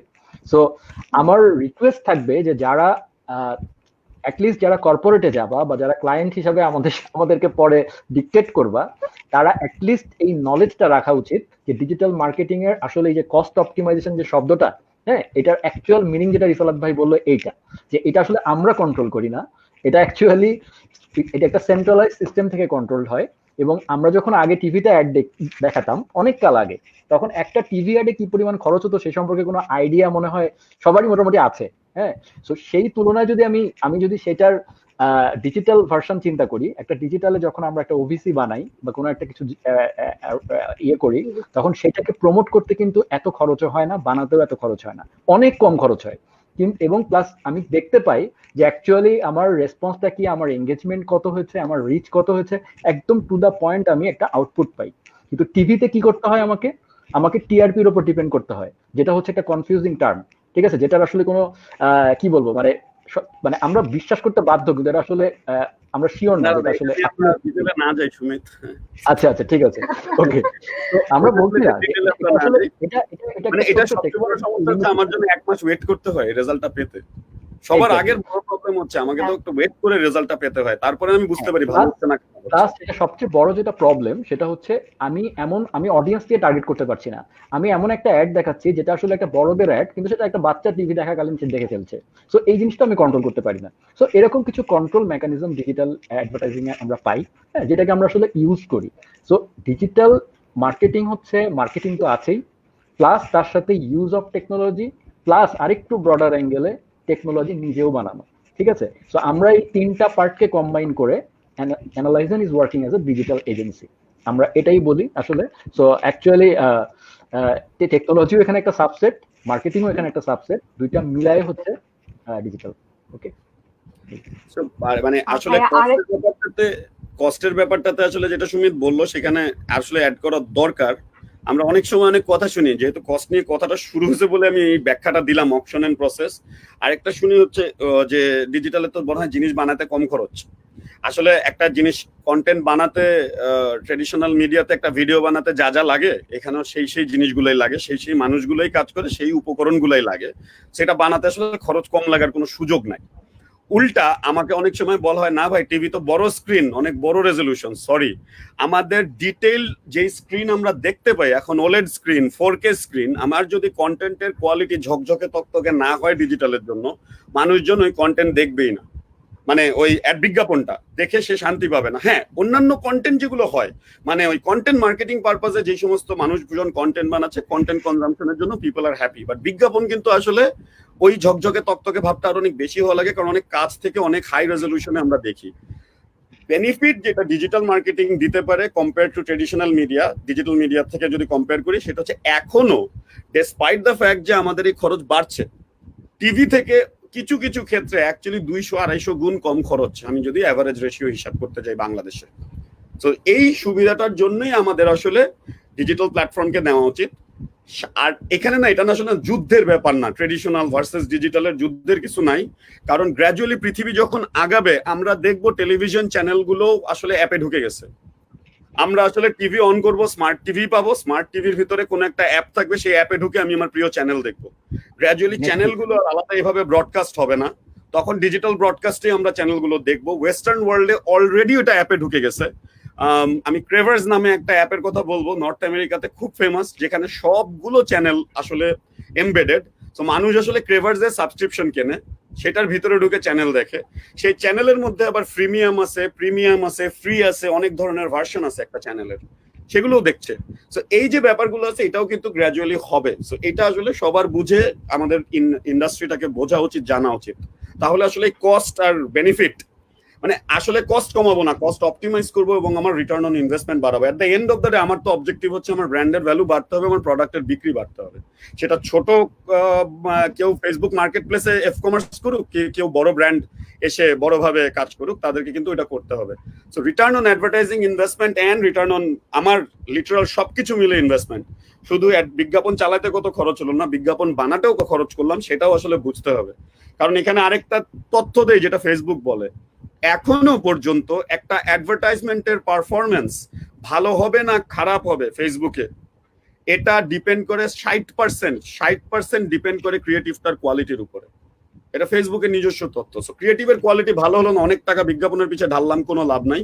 যেহেতু ফেসবুকের কাছে কনজিউমার এক্সপেরিয়েন্স সবচেয়ে বেশি ইম্পর্টেন্ট, যদি দেখতে খুব বাজে একটা ছবি হয়, লেখাটা বড়, ছবিটা ছোট, এরকম ভাবে রেশিওতে, উলটপালট রেশিওতে জিনিস যায়, ফেসবুক অটোমেটিক্যালি ওইটার অ্যাডভার্টাইজমেন্টের খরচও বাড়ায় দেয়। সেটাও আমাদের মাথায় রাখতে হবে।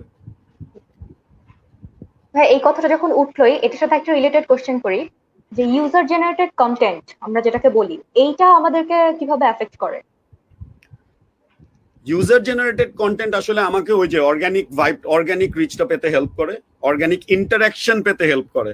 আমি এইভাবে বলি, ওই আমরা যেটাকে বলি ভাইরাল কন্টেন্ট বানাইতে বলে মাঝে মধ্যে অনেকে, আসলে ভাইরাল কন্টেন্ট কেউ বানায় না, কন্টেন্টটা ভালো হলে সেই কন্টেন্টটা ভাইরাল হয়।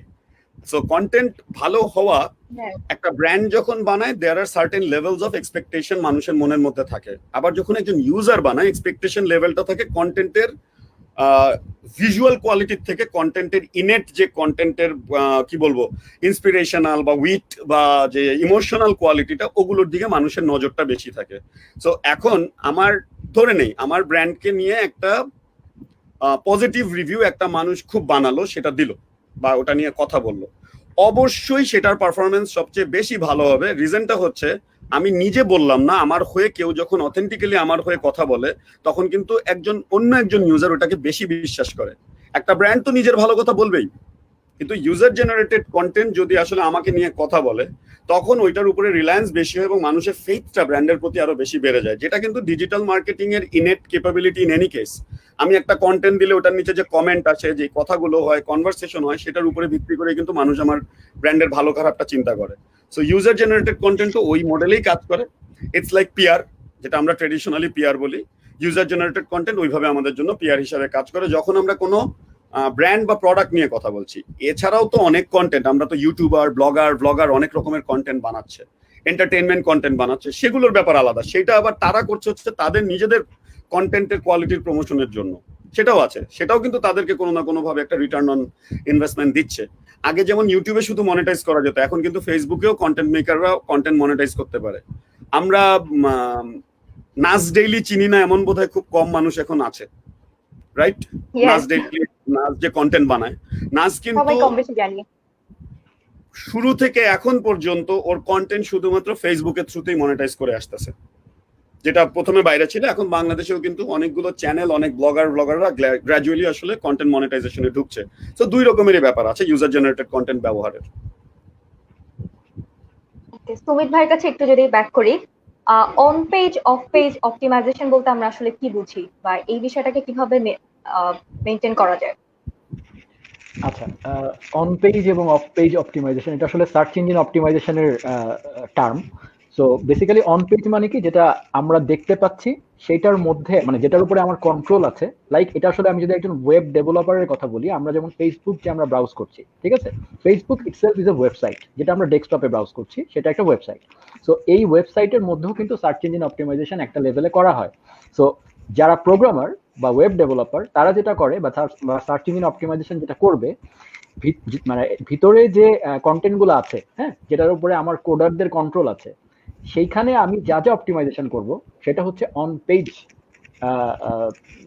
অপটিমাইজেশন। আর যখন আমার কন্টেন্টটা একটা অন্য বাইরে কোনো ওয়েবসাইটে, আমার হয়তো কন্টেন্টের একটা লিঙ্ক শেয়ার করা হচ্ছে, লাইক ধরো তোমার একটা ওয়েবসাইট আছে, একটা ফ্যাশন ওয়েবসাইট আছে, তো সেই ওয়েবসাইটটার লিঙ্কটা আমি ফেসবুকে শেয়ার করলাম, ঠিক আছে। তো তখন কি হলো, আমার ওয়েবসাইটের একটা ব্যাকলিঙ্ক তৈরি হলো ফেসবুকে। আমার ওয়েবসাইট হয়তো www.x.com, আর আমি ওই লিঙ্কটা শেয়ার করলাম ফেসবুকে। তো ফেসবুকে আমার নিজের ওয়েবসাইটের একটা ব্যাকলিঙ্ক তৈরি হলো। ঠিক আছে? এরকম করে আমি যত বেশি ব্যাকলিঙ্ক ক্রিয়েট করতে পারবো, ঠিক আছে? ফেসবুকে আমি শেয়ার দিলাম, আমি ইউটিউবে তো শেয়ার দেওয়া যায় না, ধরেন টুইটারে দিলাম, আমি ইনস্টাগ্রামে দিলাম।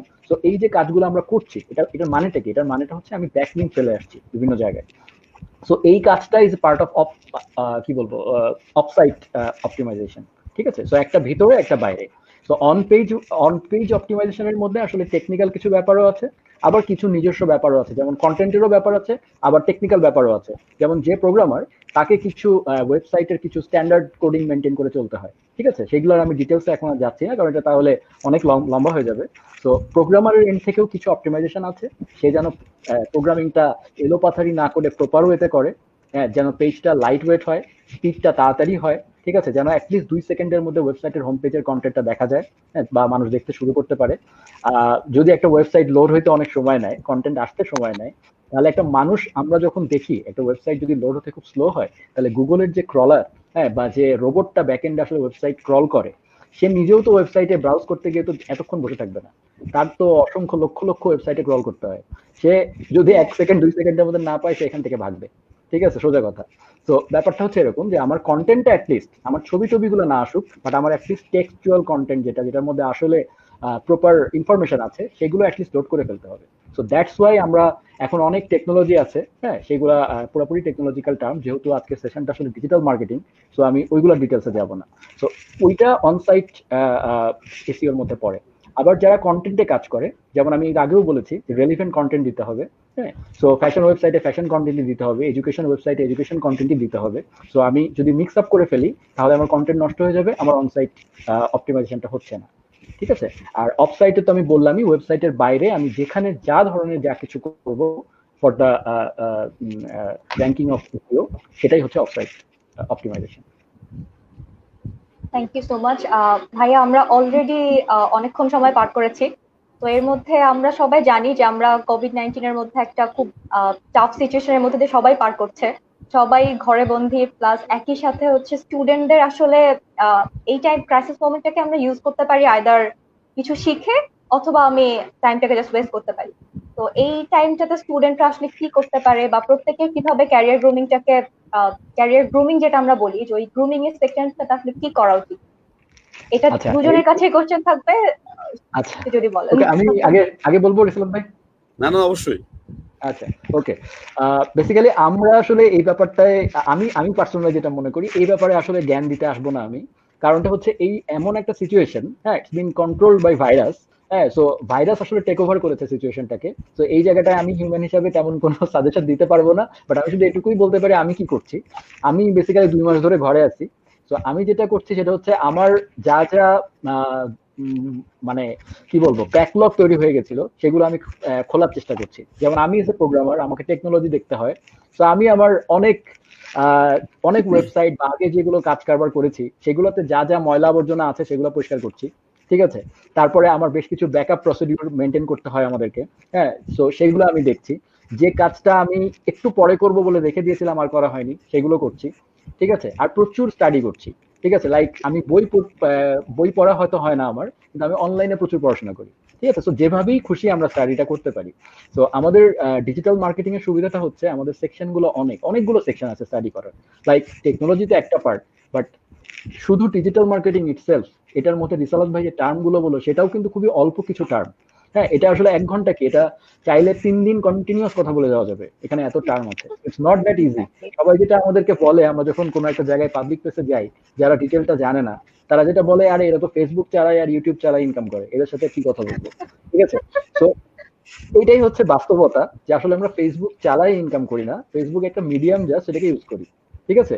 সো একইভাবে আপনি যখন একটা গার্মেন্টস ইন্ডাস্ট্রির কথা যদি আমি বলি, একটা গার্মেন্টস ইন্ডাস্ট্রি কিন্তু প্রচুর টেকনোলজিক্যাল সাপোর্ট নেয়। যেমন তাদের প্রত্যেকেরই আজকাল HR সফটওয়্যার আছে, ERP ইউজ করে, এগুলো ছাড়া কিন্তু এক মুহূর্ত চলবে না। সেলস অটোমেশন সফটওয়্যার ইউজ করে, বারকোড, আমরা দোকানে গেলে কথায় কথায় বারকোড ইউজ করতে দেখি, আমরা এটা করি, ওটা দেখি, এবং যখন এগুলোর একটাও কাজ করে না, তখন আমরা ফ্রাস্ট্রেটেড হই, ঠিক আছে? সো ওইখানেও কিন্তু টেকনোলজি ইউজ হচ্ছে, সো এখানেও টেকনোলজি ইউজ হচ্ছে, ঠিক আছে? সো এটা আসলে ফেসবুক ইউজ করে আমরা আর্ন করি না, ফেসবুক প্রপারলি কিভাবে ইউজ করতে হয় সেইটা করে তারপরে আমরা আর্ন করি, আমরা একটা বিজনেসকে প্রমোট করতে হেল্প করি, just like other advertising media. আমরা আসলে ডিজিটাল চ্যানেলে জিনিসটা প্রমোট করতে হেল্প করি। সো এই ছিল আমার বলার মতো। আর রিসালাত ভাই এখন যদি কিছু অ্যাড করতে চান আর কি। না, আমি আসলে শুরুতেই কয়েকটা কথা বলে ফেলেছিলাম, যেগুলো প্ল্যাটফর্মের নাম বলেছি, আমি আরেকবার একটু রিপিট করব। Facebook blueprint, Google academy, Google garage and think with Google, এরকম কয়েকটা প্ল্যাটফর্ম বললাম। ফেসবুকের কেস স্টাডিজ দেখার জন্য ফেসবুক কেস স্টাডিজ আছে, গিয়ে ইউ ক্যান সি ডিফারেন্ট বিভিন্ন ধরনের case studies.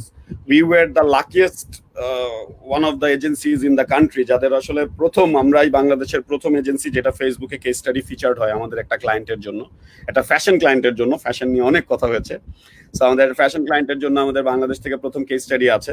So if you want to learn, এমন কোনো ফ্রি মিডিয়া নাই যেখানে আসলে লার্নিং ম্যাটেরিয়ালস অ্যাভেলেবেল না। হ্যাঁ, যেটা সুমিত মাঝখানে একটা কথার মধ্যে বলেছে যে প্ল্যাটফর্ম ভালো খারাপ, প্ল্যাটফর্ম তো আসলে একটা ইনার্ট পদার্থ, ও তো আসলে ভালো খারাপ হয় না। আমি ওইটার ভালো ব্যবহার করব না খারাপ ব্যবহার করব, এটা আমার দায়িত্ব হিউম্যান বিইং হিসাবে, আমাকে বুঝে নিতে হবে। সো সেম ভাবে আমি এখন হয়তো ফেসবুকে ফ্রেন্ডদের সাথে গল্প না করে আমি হয়তো বা সাথে গিয়ে আসলে একটা ফেসবুকের লার্নিং ম্যাটেরিয়াল দেখতে পারি, ইউটিউবে গিয়েও আমি লার্নিং ম্যাটেরিয়াল দেখতে পারি। That would be extremely helpful. যেটা আমি বলেছি, এই জেনারেশন জি এর জন্য এডুকেশন কোনোভাবেই সার্ভাইভ করতে হেল্প করবে না, only skills will help you.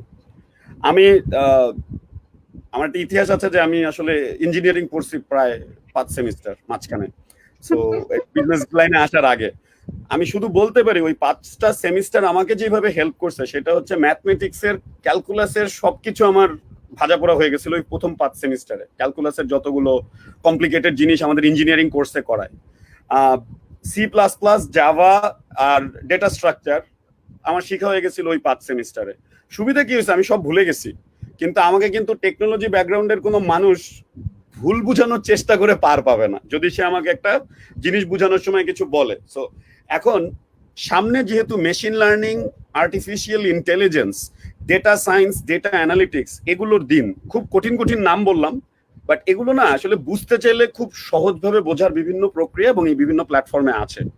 এই স্কিলগুলো জানা বোঝাটা মানুষের জন্য খুব দরকার। সামনে কিন্তু মার্কেটিংও অনেক ডেটা ড্রিভেন ক্রিয়েটিভ হতে হবে, মানে ক্রিয়েটিভ কমিউনিকেশনকে আমরা ক্রিয়েটিভ বলবো, কিন্তু ক্রিয়েটিভিটিতে যাওয়ার আগে আমাকে ডেটা কপচায়, ডেটা ঘেটে, ডেটা জেনে দেন আমাকে নিজের ক্রিয়েটিভিটি অ্যাপ্লিকেশনে যেতে হবে, উইথ রাইট ইনসাইট বের করে সেটার উপরে ডেটা ড্রিভেন ক্রিয়েটিভিটি। এবং যেই কারণে আমরা বললাম যে আমরা আসলে আর শুধু ডিজিটাল এজেন্সি নাই, আমরা আসলে একটা টেকনোলজি ড্রিভেন কমিউনিকেশন এজেন্সি হিসাবে কাজ করি, কমিউনিকেশন কোম্পানি, যারা আসলে হেল্প করতেছি complete technology driven creative transformation করতে আমাদের ক্লায়েন্টদের জন্য। সেটার জন্য যদি আমাকে গিয়ে ওই টেকনোলজি ড্রিভেন কোনো বিজ্ঞাপন টিভিতেও চালাতে হয়, সেটাও আমরা আসলে প্রোভাইড করতেছি এখন ক্লায়েন্টকে, বিকজ মাধ্যমগুলো কিন্তু একটা একটার সাথে জড়িত। আমি যদি ডিটেলে যেতে পারতাম সেশনে, তাহলে হয়তো বা আমি আসলে অ্যাট্রিবিউশন নিয়েও কথা বলতাম কিছু, যে অ্যাট্রিবিউশন এখন এমনকি কোনো মার্কেটিং কোম্পানি বিটিএল অ্যাক্টিভেশনে কি করলো, ডিজিটালে কি করলো, টেলিভিশনে কি করলো, নিউজ পেপারে কি করলো, এই প্রত্যেকটার অ্যানালিসিস এক জায়গায় করে বলতে পারে কোন প্ল্যাটফর্ম তাকে আসলে কতটুকু সাকসেস অ্যাট্রিবিউট করেছে। এরকম বিভিন্ন platform already globally available. So এগুলো করে কিন্তু অনেক কিছু শিখার আছে। এই যে কয়েকটা টার্মিনোলজি বললাম, কেউ যদি, যেহেতু এটা লাইভটা অ্যাভেলেবেল থাকবে, মানুষজন এসে টেনে রিওয়াইন্ড করে ফরওয়ার্ড করে থ্যাঙ্কস টু টেকনোলজি দেখে নিতে পারবে নামগুলো, গিয়ে তাদের উচিত আসলে এই পড়ালেখার পার্টটা, নিজের স্কিলটা ডেভেলপ করা। আর আরেকটা বলবো, এটাই সুযোগ, এখনো সময় আছে, বাবা মাকে বোঝাও ব্যাংকের চাকরি, মাল্টি ন্যাশনালের চাকরি, অমুক চাকরি, এই চাকরি আর সামনে হেল্প করবে না। স্কিল ড্রিভেন চাকরি, এবং এই যে আমাদের মতন ইন্ডাস্ট্রি, যারা আসলে এটাকে আমি আলাদা করে একটা ইন্ডাস্ট্রি বলবো না, we are part of the bigger creative industry, communication industry. সবাই আসলে এখানে চেষ্টা করছি গ্র্যাজুয়ালি কিভাবে টেকনোলজি ড্রিভেন হওয়া যায়। আমাদের পুরোনো দিনের অ্যাডভার্টাইজিং এজেন্সিগুলো প্রচন্ডভাবে এগিয়ে আসতেছে in terms of how to take this forward, because সামনে আসলে আমাদের সার্ভাইভাল এবং ইন্ডাস্ট্রির growth will depend on how technology is playing a role. So ওখানে আসলে সামনে কথার কথা বলি, একটা সিম্পল এক্সাম্পল দিলেই বলি যে মাল্টি ন্যাশনালে চাকরি করা ছেলেকে কিন্তু সামনে যখন গুগল, অ্যামাজন, ফেসবুক বাংলাদেশে অফিস খুলবে, খুঁজবে না, খুঁজবে কে অ্যানালাইজনে কাজ করছে, কে ডিজিটাল ইন্ডাস্ট্রিতে কাজ করছে, কে আসলে কে আসলে একটা টেকনোলজি ড্রিভেন স্টার্টআপে কাজ করেছে, কে আসলে ডেটা অ্যানালিটিক্স বুঝে, আর্টিফিশিয়াল ইন্টেলিজেন্স বুঝে, এই প্ল্যাটফর্মগুলোর আন্ডারস্ট্যান্ডিং আছে। মানুষ কিন্তু আসলে তাদেরকে খুঁজেই চাকরি দিবে। মাল্টিন্যাশনাল আর ব্যাংকে চাকরি করছি, যেটার ব্যাকগ্রাউন্ড আসলে has nothing to do with this fourth industrial revolution and on, ওইটা কিন্তু মাথায় থাকবে না। সো বাবা মাকে আসলে বোঝানোর টাইম হয়েছে যে what's the future and how you need to grow your career. আচ্ছা, আমি একটু অ্যাড করতে যাবো লাস্ট, সেটা হচ্ছে যেহেতু আমি এটার ভিকটিম আর কি, আমি নিজেকে ভিকটিম মনে করি এটার। সেটা হচ্ছে আমার বুয়েটে যখন ভর্তি হই তখন ইচ্ছা ছিল, বাবা মায়ের ইচ্ছা ছিল ইলেকট্রিক্যাল ইঞ্জিনিয়ার হোক, কারণ তখন ইলেকট্রিক্যাল 1 নম্বরে, ঠিক আছে। তো ভর্তি হইলাম, ভর্তি হইতে পারলাম না, কম্পিউটার সায়েন্সে যাওয়া লাগলো, ঠিক আছে। কম্পিউটার সায়েন্সে যাওয়ার পরে প্রথম 3 বছর আমি তো বললামই যে প্রথম 3 বছর আসলে ঘুরে ফিরে চলে গেছে আর কি। 3 বছর পরে খেয়াল হয়েছিল যে সামনে ক্যারিয়ার আছে, তখন কিছু শেখা দরকার। তো যখন আমি শেখাটা শুরু করলাম, ইন্টারেস্টিং থিং যেটা হইলো যে আমি ওই সময়, আজ থেকে প্রায় 15-20 বছর আগের কথা, তো তখনকার সময়টাতেও একাডেমিক যা শিখছি তার সাথে আমি যেটা শিখলে আমার আসলে চাকরি হবে সেটা আমি মিল খুঁজে পাচ্ছিলাম না। যখন আমি সিনিয়র ভাইদের কাছে গিয়ে বললাম যে ভাই আমি পাশ করে যদি একটা কিছু করতে চাই বা পাশ করার আগে কিছু করতে চাই, তো তাহলে আমাকে কি শেখা লাগবে, তখন ওনারা যা যা আমাকে বললো সেটা দেখে আমার মাথায় বাজ পড়লো, কারণ ক্লাসের টিচাররা যে শেখাচ্ছে তার সাথে ওইটার কোনো মিল নেই। সো এই সাফারিংসটা কিন্তু স্টিল কন্টিনিউস। এখন তোমরা অনেক কিছু নতুন কিছু পাচ্ছ, তোমরা বিভিন্ন ক্যারিয়ার প্রোগ্রামের মাধ্যমে আমরা দেখতে পাচ্ছি যে অনেক কিছু শেখাচ্ছ, তোমরা অনেক কিছু বোঝাচ্ছ, যে ডিজিটাল মার্কেটিং টার্মটাকে অ্যাটলিস্ট স্টুডেন্টদের কাছে নিয়ে যাচ্ছ। আমাদের সময় কিন্তু এরকম কেউ কিছু করতো না। সো এই জিনিসটা এখন এই মুহূর্তে দরকার, যে রিসালাত ভাই যেটা বললেন যে আসলে একাডেমিক ডিগ্রিটা দরকার আছে, কিন্তু একাডেমিক নলেজ শুধু ইটসেলফ ইটস নট এনাফ, ঠিক আছে। সো সবাই যে আমাদের মতো একটা সার্ভিস ইন্ডাস্ট্রিতে থাকবে তা না। কেউ হয়তো মনে করতে পারো যে আরে আমি কি আর সার্ভিস দিব নাকি, আমি তো বড় কর্পোরেটে যাব, কর্পোরেটে যে আমি এজেন্সি পিটাবো। সো এই টাইপের যদি মেন্টালিটি থাকে তাহলেও স্কিলটা জানা লাগবে। এর কারণটা হচ্ছে যে এজেন্সিগুলো দীর্ঘদিন ধরে কাজ করবে, তারাও কিন্তু এক্সপিরিয়েন্সড হবে, লাইক রিসালাত ভাইয়ের মতো এক্সপিরিয়েন্সড হবে, ঠিক আছে, যিনি আসলে কর্পোরেট থেকে উনি খুব প্রাউডলি উনি এজেন্সিতে কিন্তু শিফট করেছেন নিজেকে, and he is enjoying his tasks, regular task. কারণটা হচ্ছে ওইখানে উনি যে এনজয়মেন্টটা পায় নাই, সেটা উনি এখন এজেন্সিতে এসে পাচ্ছে। হয়তো এমন হয়েছে যে এজেন্সিতে যাদেরকে উনি সার্ভিস দিয়েছেন, এখন দিচ্ছেন, একসময় তারা তার কলিগ ছিলেন, এরকমও হচ্ছে। সো ব্যাপারটা যেটা হচ্ছে, এটা কিন্তু উনি এনজয় করছে। সো এরকম তোমাদের মধ্যে যারা ক্লায়েন্ট হিসাবে আমাদের সামনে যাবা, ঠিক আছে, তাদেরও কিন্তু কিছুটা নলেজ লাগবে, কারণ আমরা এমন এমন টার্ম বলবো, সেই টার্মগুলো যদি না বোঝো তাইলে আবার আমাদেরকে পেটাইতে পারবে না, ঠিক আছে। সো ওইখানেও স্কিল লাগবে, ঠিক আছে। তো সোজা কথা, স্কিল ছাড়া আসলে কিছুই হবে না। মানে এই একাডেমিক এডুকেশনের পাশাপাশি কিছু বাইরের কিছু নলেজও দরকার আছে আর কি, হ্যাঁ, এবং সেটা একটা স্পেসিফিক জায়গাতে হলেই চলবে। আমাকে সব শেখার দরকার নাই, সব শিখতে গেলে আসলে শুরুতেই লেজে গবরে হয়ে যাবে। আস্তে আস্তে একটা একটা করে শেখাটা বেটার।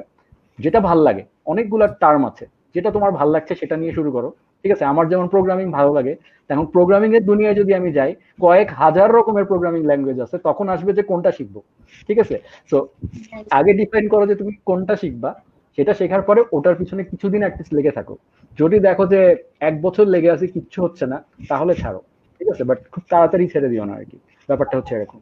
এই আর ডিজিটাল মার্কেটিং বা এই জিনিসগুলো basically most of the task হচ্ছে ইউজ অফ টেকনোলজি, ঠিক আছে।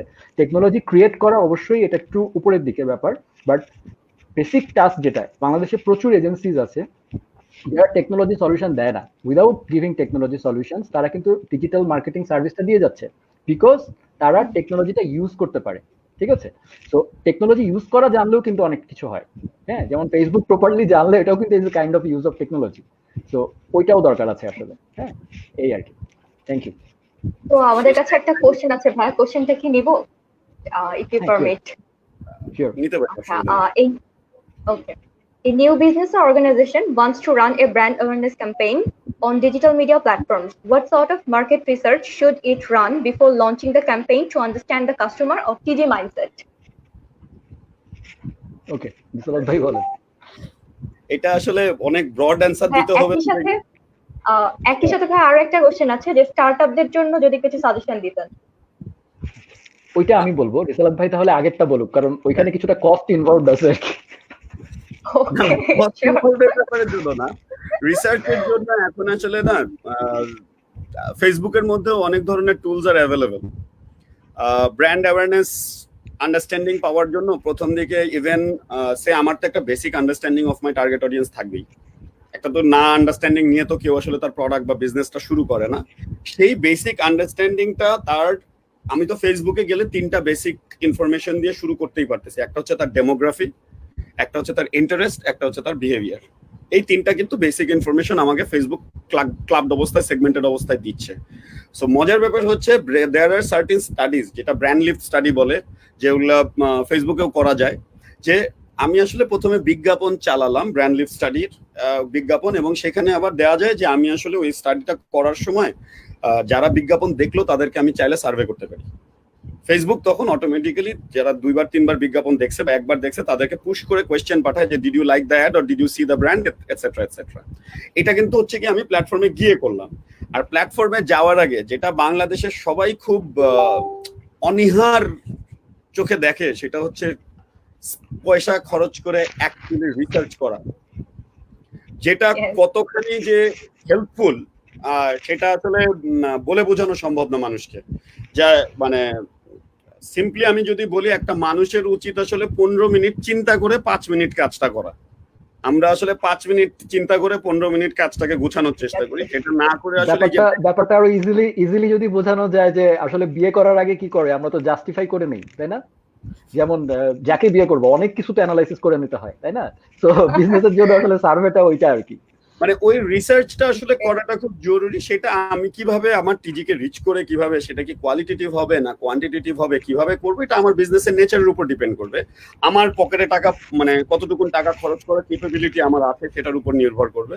কিন্তু বাংলাদেশে যতগুলো বড় মাল্টিন্যাশনাল আছে এবং যতগুলো অর্গানাইজেশন আসলে একটা জায়গায় পৌঁছেছে, ইভেন আমাদের লোকাল অর্গানাইজেশন, তারা একটা জিনিস বিশ্বাস করে বলেই করেছে, সেটা হচ্ছে গিয়ে যে গবেষণা বা রিসার্চের আন্ডারস্ট্যান্ডিং এর থেকে বড় কিছু নাই। ডিজিটাল আসার কারণে লাইফ অনেক ইজিয়ার হয়েছে, কস্ট ইফেক্টিভ হয়েছে, অপটিমাইজড হয়েছে। কারণ হচ্ছে ডিজিটাল প্ল্যাটফর্মে প্রচুর ধরনের রিসার্চ করার অপরচুনিটি বেড়েছে, যেটা হয়তো ফিজিক্যালি গিয়ে, মানে ইমাজিন করো যে একটা কোয়েশ্চেনের প্রিন্ট দিয়ে নিয়ে গিয়ে করে স্টাডি করে আমার যে খরচ হতো, সেই খরচটা হয়তো অনেক ক্ষেত্রে লাগছে না। কিছু হলেই এখন ইন্ডাস্ট্রি কি করো তোমরা, নিজেদের এই গ্রুপ ওয়ার্ক স্টাডির জন্য গুগল ডকে তুলে দিয়ে সবাইকে বলো ভাইয়ারা বোনরা কেউ অ্যান্সার দেন। তো ওইভাবেও যদি চিন্তা করি, মানুষের আসলে নিজের টিজিকে রিচ করে ওই ধরনের ডেটাটা নেওয়া উচিত। আবার বলি, রিসার্চে কিন্তু garbage in will always be garbage out. So আমি করার জন্য গেলাম, গুগল ডকে আপলোড করলাম, র্যান্ডম মানুষজন উত্তর দিল যেটা আমার টিজি না। এখানে আমি আমার প্রথম জীবনে শেখা একটা রিসার্চের একটা এক্সাম্পল দেই, আমি কিছু অংশ অ্যাভয়েড করে বলবো। যে একটা রিসার্চ কোম্পানিকে দিয়ে কোম্পানি রিসার্চ করালো যে তাদের কোন জামাটা বাজারে লঞ্চ করলে খুব ভালো কাজ করবে, লাল জামা নাকি নীল জামা। তো স্টাডি রিসার্চ কোম্পানি খুব গবেষণা করে টোরে এনে বললো যে না ভাই, লাল জামাটা লঞ্চ করেন না, নীল জামাটা লঞ্চ করেন। তো কোম্পানি লঞ্চ করলো নীল জামা। কোম্পানি লঞ্চ করার 3 মাস পরে দেখা গেল প্রোডাক্টে নীল জামা আর বিক্রি হয় না। গবেষণা কোম্পানিকে ধরছে, পিটাচ্ছে যে কি ব্যাপার ভাই, কি বললেন আর কি হলো। বলে যে না ভাই চলেন আরেকবার একটু রিসার্চ করি, তাহলে হয়তো বোঝা যাবে। তখন গিয়ে যারা মানে প্রথম রিসার্চে আসলে প্রশ্নটা করা হয়েছিল, ভাই আপনি কি লাল জামা পছন্দ করেন না নীল জামা? তখন মানুষ উত্তর দিছে আসলে নীল জামা, কিন্তু আসলে প্রশ্নটা করা উচিত ছিল আপনি আসলে কোন রঙের জামা পছন্দ করেন, কারণ মানুষ আসলে পছন্দ করে সাদা জামা। সো ব্যাপারটা হয়ে গেছে এরকম। সো আমার রিসার্চের যদি গার্বেজ ইন হয়, তাহলে আসলে গার্বেজ আউট হবে, সেটা দিয়ে আমি আসলে আউটপুটও পাবো না। গবেষণা অবশ্যই করতে হবে, টার্গেট অডিয়েন্স বুঝে রাইট কোয়েশ্চেন গুলো। আমরা অনেক সময় আমাদের নিজেদের চিন্তা ভাবনা হাইপোথিসিসকে প্রেশারাইজ করে কোয়েশ্চেন বানাই। আমরা এখনো পাই রিসার্চের রেজাল্ট আসার পরে ক্লায়েন্টকে বলতে শুনি, না ভাই কনজিউমার জানে না, কনজিউমার ভুল বলতেছে। Because we are so much into আমরা ইনওয়ার্ড থিঙ্কিং এত বেশি করি, যে কারণে আমরা আসলে গবেষণার ভ্যালুটাকে ধরে রাখতে পারি না। ওপেন মাইন্ডসেট থেকে গবেষণা করে কাজ করলে অনেক পদ্ধতি আছে, চিপ অনেক পদ্ধতি আছে যেটা ইউজ করা যায়। অনলাইন বলি, গুগল ডক বলি, সার্ভেস 360 বলি, বিভিন্ন ধরনের প্রসেস আছে যেগুলো দিয়ে করে কিন্তু গবেষণাটা করে নিয়ে একটা নিজেকে পলিশ করে নামা যায়। আবারও বলি, it is better to be 80% correct and be faster to launch than be 100% accurate and delay the launch. So on the go আসলে কারেক্ট করা, 80% মোটামুটি ঠিক হলে কাজটা নামায় দেওয়া উচিত, তারপরে গিয়ে চিন্তা করা উচিত কোন কোন জায়গা পলিশ করবো, ঠিক করবো। হ্যাঁ, তাই বলে আবার 20% ঠিক হয়ে নামলেও কপালে খারাপই আছে। সো ওই ব্যালেন্সটা করে আসলে কাজগুলো করতে হবে। আর সুমিত, স্টার্ট আপদের জন্য। আচ্ছা, ওকে, স্টার্টআপদের জন্য আচ্ছা, স্টার্টআপ শব্দটা হ্যাঁ বাংলাদেশে কবে থেকে খুব বেশি পপুলার হওয়া শুরু করলো? হ্যাঁ, এটা যদি তোমরা একটু চিন্তা করে দেখো, তাহলে যেটা দেখবা যে যখন থেকেই এই ফেসবুক, হ্যাঁ, ইউটিউব এরকম ধরনের টেকনোলজিক্যাল প্ল্যাটফর্ম এসেছে, তারপর থেকেই স্টার্টআপ শব্দটা খুব পপুলার হয়ে গেছে। তার আগে কি মানুষের মাথায় স্টার্টআপ ছিল না? তার আগেও তো মানুষের মাথায় স্টার্টআপ শব্দটা ছিল, বাট আমরা এভাবে শুনি নাই। এটার জাস্ট একটাই কারণ, সেটা হচ্ছে ডিজিটাল মার্কেটিং। এটার কারণটা হচ্ছে স্টার্টআপ গুলো চিন্তা করছে যে এখন যদি আমি একটা বিজনেস করতে নামি, এইটার মার্কেটিং প্রমোশন বা এই জিনিসগুলো আমি ডিজিটালে করতে পারবো। হ্যাঁ, অনেকে মনে করে আমি নিজেই পারবো, কারণ ফেসবুকে একটা অ্যাড কিন্তু তুমি নিজেও দিতে পারো। ঠিক আছে, সো সবাই মানে ইজ অফ অ্যাক্সেসটা হয়ে গেছে আর কি। সো যার কারণে সবার মাথায় এখন স্টার্টআপ শব্দটা খুব বেশি ঘুরপাক খাচ্ছে। হ্যাঁ, যে আমি নেমে পড়তে পারি। তো রিসারাত ভাই যেটা বললেন যে 80% অ্যাকুরেট হলে নেমে পড়াটা খুব জরুরি। হ্যাঁ, কিন্তু আবার একই সাথে এটাও মাথায় রাখা উচিত যে আমি আসলেও 80% অ্যাকুরেট তো। ঠিক আছে, কারণ যেটা হয় বাংলাদেশে আমি যেটা দেখতে পাচ্ছি আমাদের ছোট ভাইদেরকে বিভিন্ন ভাবে, যে আজকে একটা নলেজ শেয়ার করলো বা কিছু একটা কোন একটা সেশনে গেল বা কোনো একটা কারণে বিদেশে ঘুরতে গেছে, যেটা মোস্ট অফ দ্য কেসেস হয়, কোনো একটা কারণে বিদেশে বেড়াতে গেছে, যেটা আগে মানুষ কম যাইতো, বাঙালিরা এখন খুব বেশি যায়। সো বিদেশে যেই তারা কিছু একটা দেখে আসে, কিছু একটা দেখে আসার পরেই তারা মনে করে এইবার বাংলাদেশে খালি জায়া নিয়ে এইটা আমি বাংলাদেশে ছাড়বো। ঠিক আছে, কিন্তু সে কিন্তু জাস্ট কনসেপ্টটা নিল। হ্যাঁ, বাট বাংলাদেশ মার্কেট ওটার জন্য রেডি কিনা, বাংলাদেশের মানুষ ওটা নিবে কিনা, এরকম আরো অনেক কিছু ব্যাপার আছে, কিছু কমন সেন্সেরও ব্যাপার আছে, আমি সেইগুলোরও অভাব দেখি অনেক ক্ষেত্রে। তো যেটা হয়, তারা এসে একটা স্টার্টআপে তারা শুরু করে দেয়, তারা এসে খুব জোস প্রেজেন্টেশন বানায়, কারণ সেই নলেজটা এখন তারা পায়। মানে কমিউনিকেশন স্কিল অনেকের থাকেই, প্রেজেন্টেশন স্কিল অনেকের খুব ভালো থাকে। সো তারা এইসবের উপর বেস করে তারা শুরু করে ফেলার পর ফান্ডিংও হয়তো পেয়ে যায়, বাট যখন মার্কেটে নামে তখন দেখে মার্কেটে নিতে পারছে না বা মার্কেটে নিচ্ছে না, তখন হয় দোষ হয়ে যায় অন্য কোনো পার্টির, যারা এটার সাথে ইনভলভ ছিল সেই স্টার্টআপের সাথে, অথবা দোষ হয়ে যায় টেকনোলজির, অথবা দোষ হয়ে যায় মার্কেটিং ক্যাম্পেইনের বা এরকম কিছু। সো প্রোডাক্টটা তো আগে ঠিক করতে হবে ভাই, যে সার্ভিসটা তুমি দিচ্ছ সেই সার্ভিসটাকে ঠিক করতে হবে। If that service is good, তাহলে আসলে তুমি এটাকে প্রমোট করে বেনিফিট নিতে পারবা। ঠিক আছে, তো এই জিনিসটা হচ্ছে মানে এটা আমি এই জন্য বললাম যে এই সময়টায় আসলে কি করা উচিত। তো এই সময়টায় যেটা করা উচিত সেটা হচ্ছে যেহেতু তোমরা টেকনোলজি দিয়েই ইন্সপায়ার্ড হয়েছো স্টার্টআপ নিতে, আমি এই কারণে এই ব্যাকগ্রাউন্ডে গেছিলাম। সো টেকনোলজি তো জানা দরকার, তাহলে বুঝতেই পারছো, কারণ স্টার্টআপ শব্দটাই তোমরা শিখতেছো টেকনোলজি আসার পরে। সো তাহলে টেকনোলজি নিয়ে একটু পড়াশোনা করা উচিত। আমি সবাইকে বলছি না যে টেকনোলজি শিখতে হবে, বাট ওই যে বললাম ইউজ অফ টেকনোলজি, নলেজটা রাখা, কিভাবে ইউজ করতে হয়। যেমন আমি আজকে ফার্স্ট টাইম এই যে StreamYard.com এই ফার্স্ট টাইম আমি নাম শুনছি, ট্রাস্ট মি। সো আমি এটা কিন্তু ফার্স্ট টাইম আজকে ঢুকেছি, আমার কোনো অ্যাকাউন্ট নাই। জুম আমি গতকালকে মেবি রিসালাত ভাইয়ের সাথে একটা ডিসকাশন করতে গিয়ে ফার্স্ট ইনস্টল করেছি। সো এই জিনিসগুলো তোমরা করতে পারো, কিভাবে ইউজ করতে হয় এগুলো শিখতে পারো। ঠিক আছে, সো এই প্ল্যাটফর্মগুলো যদি তুমি সবগুলো সম্পর্কে অ্যাটলিস্ট জানো কোনটার, তাহলে তুমি যেটা করতে পারবা যে যখনই তোমার কোনো বিজনেস ডিসিশন নিতে হবে, যেমন তুমি একটা কনফারেন্স করবা, তুমি তো নিশ্চয়ই এই লাইফটা করার আগে ভেবেছো যে কোনটাতে করব, জুমে করব নাকি স্ট্রিমইয়ার্ডে করব নাকি কিসে করব।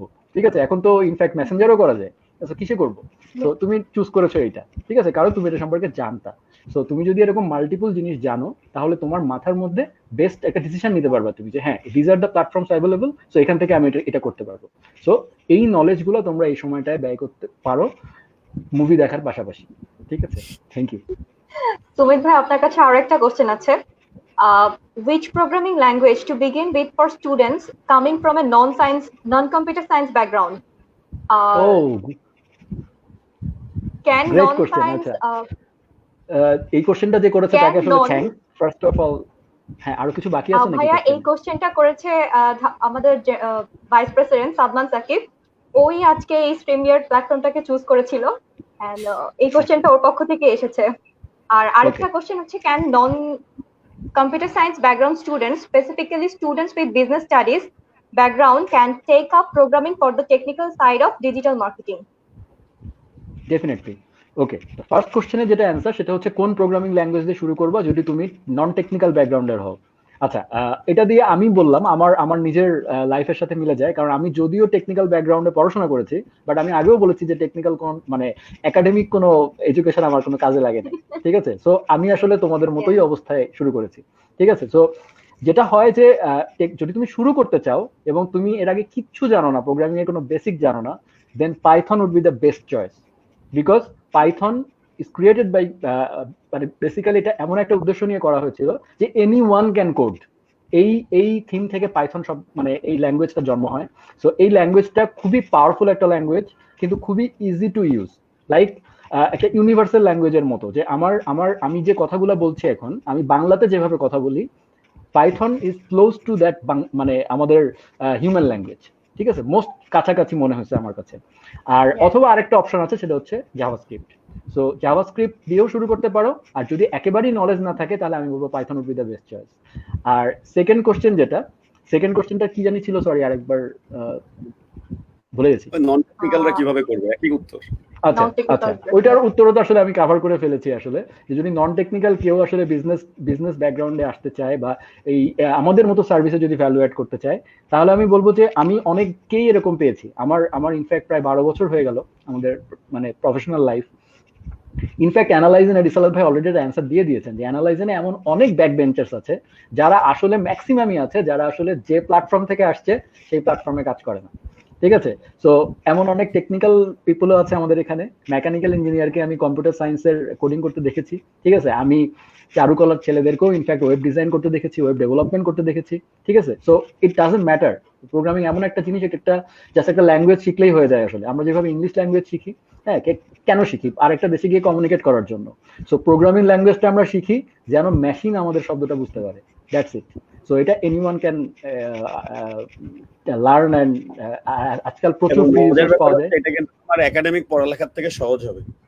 সহজ হবে, এক্স্যাক্টলি কারণ একাডেমিক করতে হয়, তার থেকে কিন্তু এরকম একটা ল্যাঙ্গুয়েজ শেখা ইজ মাচ ইজিয়ার। ঠিক যেভাবে আমরা অন্য ভাষা শিখি, বললো তো অন্য দেশে গিয়ে কথা বলার জন্য অন্য ভাষা, আর মেশিনের দেশে কথা বলার জন্য মেশিনের ভাষা, যাতে ও আমার আসলে ল্যাঙ্গুয়েজ বোঝে। এবং ওইটা আসলে যেমন একটা পারফেক্ট এক্সাম্পল আমি দিতে পারি যে যারা বিজনেস ব্যাকগ্রাউন্ড থেকে এসেছো, যারা মানে আমাদের কিন্তু প্রচুর ডেটা সায়েন্স এই শব্দটা খুব প্রচলিত এখন। সো ডেটা সায়েন্স কিন্তু কোনো খুব হাই টেক জিনিস না। ডেটা সায়েন্স হচ্ছে তোমার কাছে প্রচুর ডেটা আছে, এই যে রিসালাত ভাই যে বললো যে প্রচুর সার্ভে থেকে প্রচুর ডেটা আসে, সেখানে প্রচুর গার্বেজ আসে। সো ডেটা সায়েন্স হচ্ছে এই গার্বেজ গুলো সরানোর পরে তারপরে যেটুকু থাকবে সেটার মধ্যে একটা কি বলবো অ্যানালাইসিস করে কিছু ডিসিশন বের করে নিয়ে আসা। তো এই কাজটা কিন্তু একজন নন টেকনিক্যাল লোক করতে পারে, এবং সেটা যদি সে প্রোগ্রামেটিক্যালি করতে চায়, তার জন্য তার আর নামে একটা নতুন প্রোগ্রামিং ল্যাঙ্গুয়েজ আছে, এটা সে শিখতে পারে, ঠিক আছে। আর এছাড়া যদি প্রোগ্রামিং ল্যাঙ্গুয়েজ না শিখে কিছু টুল ইউজ করতে পারে, যেমন বেশ কিছু বিআই টুল আছে, বিজনেস ইন্টেলিজেন্স টুল, লাইক মাইক্রোসফট পাওয়ার বিআই, হ্যাঁ, ট্যাবলো আছে। সো এই ধরনের যে বিজনেস টুল গুলো আছে সেগুলো ইউজ করা জানলেও হবে। তো সেগুলো ইউজ করতে গেলে তোমরা আসলে ইউটিউবে অসংখ্য ফ্রি ভিডিও টিউটোরিয়াল পাবা, যেগুলো আগে আসি দাঁড়া, তুমি অনেক দূর যাচ্ছ, অত দূর যাওয়াই লাগবে না। মাইক্রোসফট এক্সেলটা ঠিকভাবে শেখো। এক্স্যাক্টলি, এটা তো শেখাই ভাই। মাইক্রোসফট এক্সেল যদি তুমি ঠিকভাবে শিখো, you cannot imagine Microsoft Excel দিয়ে ইভেন সি প্লাস প্লাস এর প্রোগ্রাম নামায় ফেলা যায়। এক্স্যাক্টলি, কেউ আসলে এক্সেল শিখতে পারে। এক্সেল আমরা প্রতিনিয়ত ব্যবহার করি, ওটার অর্ধেক দূর বাদ দেই। 2% ইউটিলাইজেশন স্টুডেন্টরা শিখে না স্টুডেন্ট লাইফে, যে এক্সেল দিয়ে কি করা যায়। আমরা প্লাস ওই ইকুয়াল টু সাম ব্র্যাকেট লিখতে পারলে people become very happy. So এই যে জিনিসটা, ওইটা জানলেও ডেটা অ্যানালিটিক্স এর ফার্স্ট স্টেপ এক্সেল দিয়ে কত দূর পর্যন্ত যে করা সম্ভব, এটা আসলে আমিও বুঝতাম না। আমি বিজনেস ব্যাকগ্রাউন্ডের কতগুলো ছেলেকে এই কাজ করতে গিয়ে আমি দেখছি, আমাকে কিন্তু কোনো প্রোগ্রামিং ল্যাঙ্গুয়েজের লোক শিখায় না এই জিনিসটা। আমি আমার জব লাইফে লিটারেলি আমার কলিগদেরকে দেখে আমি শিখছি যে কিভাবে আসলে এই কাজটা করা যায়। আমার একজন কলিগ যে আসলে ফাইন্যান্স ব্যাকগ্রাউন্ডের, তাকে আমি দেখছি ডেটা সায়েন্স নিয়ে পড়তে বাইরে যেতে, এমআইএস নিয়ে পড়তে বাইরে যেতে, সেখান থেকে এখন গিয়ে গুগলে ডেটা অ্যাডভোকেট হিসেবে চাকরি করতে। সো আমি বলতেছি যে background doesn't matter if you have it in you, যে আমি আসলে নতুন একটা জিনিস শিখে আমি আমার ওই যে লাইফের উদ্দেশ্যটা ঠিক করবো এবং কোথায় ক্যারিয়ার প্রোগ্রেশন বেটার, এটা যদি আমার জানা থাকে, সেটা যদি বুঝে কাজ করি, আসলে ওই স্কিল ডেভেলপমেন্টটা ইজ মোর ইম্পর্টেন্ট।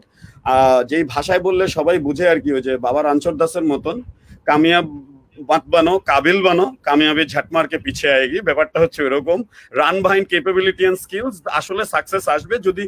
এবং এমন সুবিধা আমাদের সময়, মানে আমরা যারা এল্ডার মিলেনিয়ালস, আমাদের সময় টুলস এর অ্যাভেলেবিলিটি ছিল না এগুলো শিখতে যাওয়ার জন্য। আমাদেরকে অনেক ম্যানুয়াল, অনেক বড় ভাই, অনেক বই, অনেক জিনিসপত্র ঘেটে খুঁজে এই জিনিসগুলো শেখার জন্য চেষ্টা করতে হচ্ছে। আমার একটা এক্সপিরিয়েন্স মনে পড়ে গেল আর কি, সেজন্য আর কি জাস্ট বলি রিসালাত ভাই একটু। সেটা হচ্ছে আমি যখন ফার্স্ট ক্লাসে যাই বুয়েটে, তখন আমার ইমেল অ্যাড্রেস খুলতে বলা হয়েছিল। সো ইমেল অ্যাড্রেস আমি খুলতে পারতাম না, বিকজ আমি ইন্টারনেট ইউজ করতে পারতাম না। তো তখন একজন ফ্রেন্ড ছিল যে আসলে ছোটবেলা থেকেই কম্পিউটার ইউজ করে অভ্যস্ত। সে প্রত্যেকটা পার্সনের কাছ থেকে 50 টাকা করে নিয়েছিল, মানে ইমেল খুলে দেওয়ার জন্য। ঠিক আছে, এরকম জিনিস আমরা ফেস করে এসেছি আর কি। ঠিক আছে, তো এটা কখনোই ভয়ের কিছু নাই। মানে আমি কিছু পারি না বলে একটা যে ভীতি কাজ করে, এই ভীতিটা থেকে আগে বের হতে হবে, 1 নাম্বার। 2 নাম্বার হচ্ছে শেখা তো স্কিল তো ডেভেলপমেন্ট হবেই, বাট স্কিল আমার মনে হয় একটা জিনিস নিয়ে আগে লেগে থাকাটা বেটার। যেটা আমরা এখন যে ভুলটা আমি করতে দেখছি, সেটা হচ্ছে সবাই মাল্টিপল জিনিস নিয়ে ইনভলভ হয়ে যায়, জ্যাক অফ অল ট্রেড হওয়ার চেষ্টা করে, এবং হইতে গিয়ে কোনোটাই ঠিক মতো হয় না। এবং তারাই আলটিমেটলি পরবর্তীতে গিয়ে যেটা করে যে অল্প বিদ্যা ভয়ঙ্করের মতো একটা সিচুয়েশন হয়, যে যাদেরকে মানে আমরা এরকম অনেক এক্সপিরিয়েন্স আমি পেয়েছি, যে যাদের কাছ থেকে আসলে আমি কাজটা পাচ্ছি, তাদের মধ্যে এই জিনিসটা আমি দেখেছি যে খুব অল্প কিছু জানে, সেই অল্প জানাটাকে ইউজ করে যে বেশি জানে, যে সার্ভিস দিচ্ছে, তাকে আসলে খুব পেইন দিতে দেখেছি আর কি। তো এটা আসলে ইন্ডাস্ট্রির জন্য ভালো না, ইন দ্য লং রান কোনো ইন্ডাস্ট্রির জন্য ভালো না, এটা আমাদের জন্য ভালো না, আমরা যারা সার্ভিস গুলো দিচ্ছি তাদের জন্য ভালো না, প্লাস একই সাথে যে আর কি সার্ভিসটা নিচ্ছে সেও ultimately in the long run ভালো কিছু পাবে না। ঠিক আছে, তো এই জন্য বলছি যে একটা জিনিস প্রপারলি শেখা, প্রপার নলেজটা নেওয়া খুবই জরুরি আর কি, মাল্টিপল জিনিস একসাথে না শিখে আর কি। Okay, thank you so much Sumit ভাইয়া এন্ড রিসালাত ভাইয়া। এই মুহূর্তে আপনাদের যদি আসলে আমাদের অডিয়েন্সের জন্য কিছু সাজেশনস থাকে বা কিছু বলার থাকে, প্লিজ টেল। ফার্স্ট রিসালাত ভাইয়ের কাছে যাই। দিয়ে গেলাম পুরো বকবকের মধ্যে। না, অনেক কথা বলে ফেলেছি, আর কিছু বলবো না, এরপরে জ্ঞান দিলে মানুষজন আসলে খেপে যাবে। The point is find your passion, যেটা আসলে যেই প্যাশন নিয়ে কাজ করতে ইচ্ছা করে, that's what will drive in future.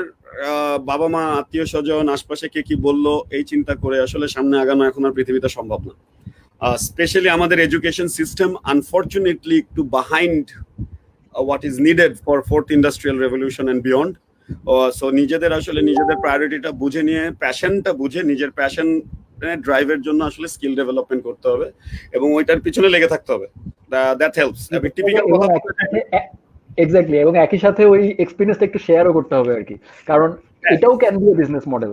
কারণ হচ্ছে এখন যারা শেখা শুরু করবে, যদি আমি আমার ব্যাকগ্রাউন্ড থেকে বলি, যারা প্রোগ্রামিং শিখছে, যারা নতুন শেখা শুরু করবে, সে যদি নতুন একটা কিছু শিখতে পারে, একটা টপিক শিখলো, সে যদি ওই টপিকটা এখন খুব ইজিলি কিন্তু সে ইউটিউবে ছেড়ে দিতে পারে। এখন সে যখন সেটা ছাড়বে, সে যেহেতু একদম একজন নতুন শেখা লোক, তার যে কি বলবো শেখানোর যে স্টাইলটা, সেটা ডেফিনেটলি একজন এক্সপার্টের থেকে বেটার হবে, বিকজ সে একদম স্ক্র্যাচ থেকে শিখেছে জিনিসটা। যেটা আমরা প্রতিটা স্টেজে খেয়াল করেছি, যে আমাদের যারা স্যাররা পড়াতেন, তারা প্রচুর এক্সপার্ট এবং অনেক দিকপাল হওয়ার কারণে যেটা হতো যে তারা ধরেই নিতেন যে আমরা তো সবকিছু পারি। হ্যাঁ, তো এই জিনিসটা একটা প্রবলেম হয়। তো যারা আসলে এই মুহূর্তে শিখছো, তারা যদি একটু শেয়ারও করতে থাকো, তাহলে তোমাদের ওই নলেজটা আসলে যারা নতুন শিখবে তাদের জন্য খুব ইম্পর্টেন্ট হবে, খুবই বেনিফিশিয়াল হবে আর কি। তো এটা কিন্তু আমি একটা বিজনেস মডেলও বলে দিছি। Anyway, thank you so much Sumit Saha ভাইয়া এন্ড মোহাম্মদ রিসালাত সিদ্দিক ভাইয়া। আপনাদের সেশনটা অনেক ইনসাইটফুল ছিল। আই হোপ যে আমাদের ঢাকা বিশ্ববিদ্যালয় ক্যারিয়ার ক্লাবের যারা মেম্বার্স আছে এন্ড যারা আজকে আমাদের ভিউয়ার ছিল, সবাই এটা থেকে অনেক শিক্ষণীয় কিছু বিষয় জানতে পেরেছে। And at the same time তারা নিজেদের স্কিলকে ডেভেলপ করার বিষয়েও কিছুটা অ্যাওয়্যার হয়েছে, ক্যারিয়ার অ্যাওয়ারনেস যেটা একটা পার্ট হিসেবে আমরা ধরে থাকি। তো আজকের শোটা আমরা অবশ্যই এখানে শেষ করব। Thank you so much for your precious time and see you tomorrow for another session. যদি আমরা এরপরে কোন সেশনে যেতে চাই, তাহলে হয়তো আপনারা আপনাদের যেই টপিকস গুলো থাকবে, টপিক গুলো আমাদেরকে কমেন্ট সেকশনে জানাতে পারেন। আমরা পরবর্তী চেষ্টা করব আপনাদের সামনে সেই দর্শকগুলোকে নিয়ে এসে বা সেই ধরনের গেস্ট গুলোকে অ্যাজ এ স্পিকার নিয়ে এসে, যাতে করে ওনারা ওনাদের এক্সপেরিয়েন্স শেয়ার করে এবং আপনারাও আপনাদের স্কিলটাকে ডেভেলপ করতে পারেন। Thank you so much. Signing off here, signing off. Thank you guys. Thank you.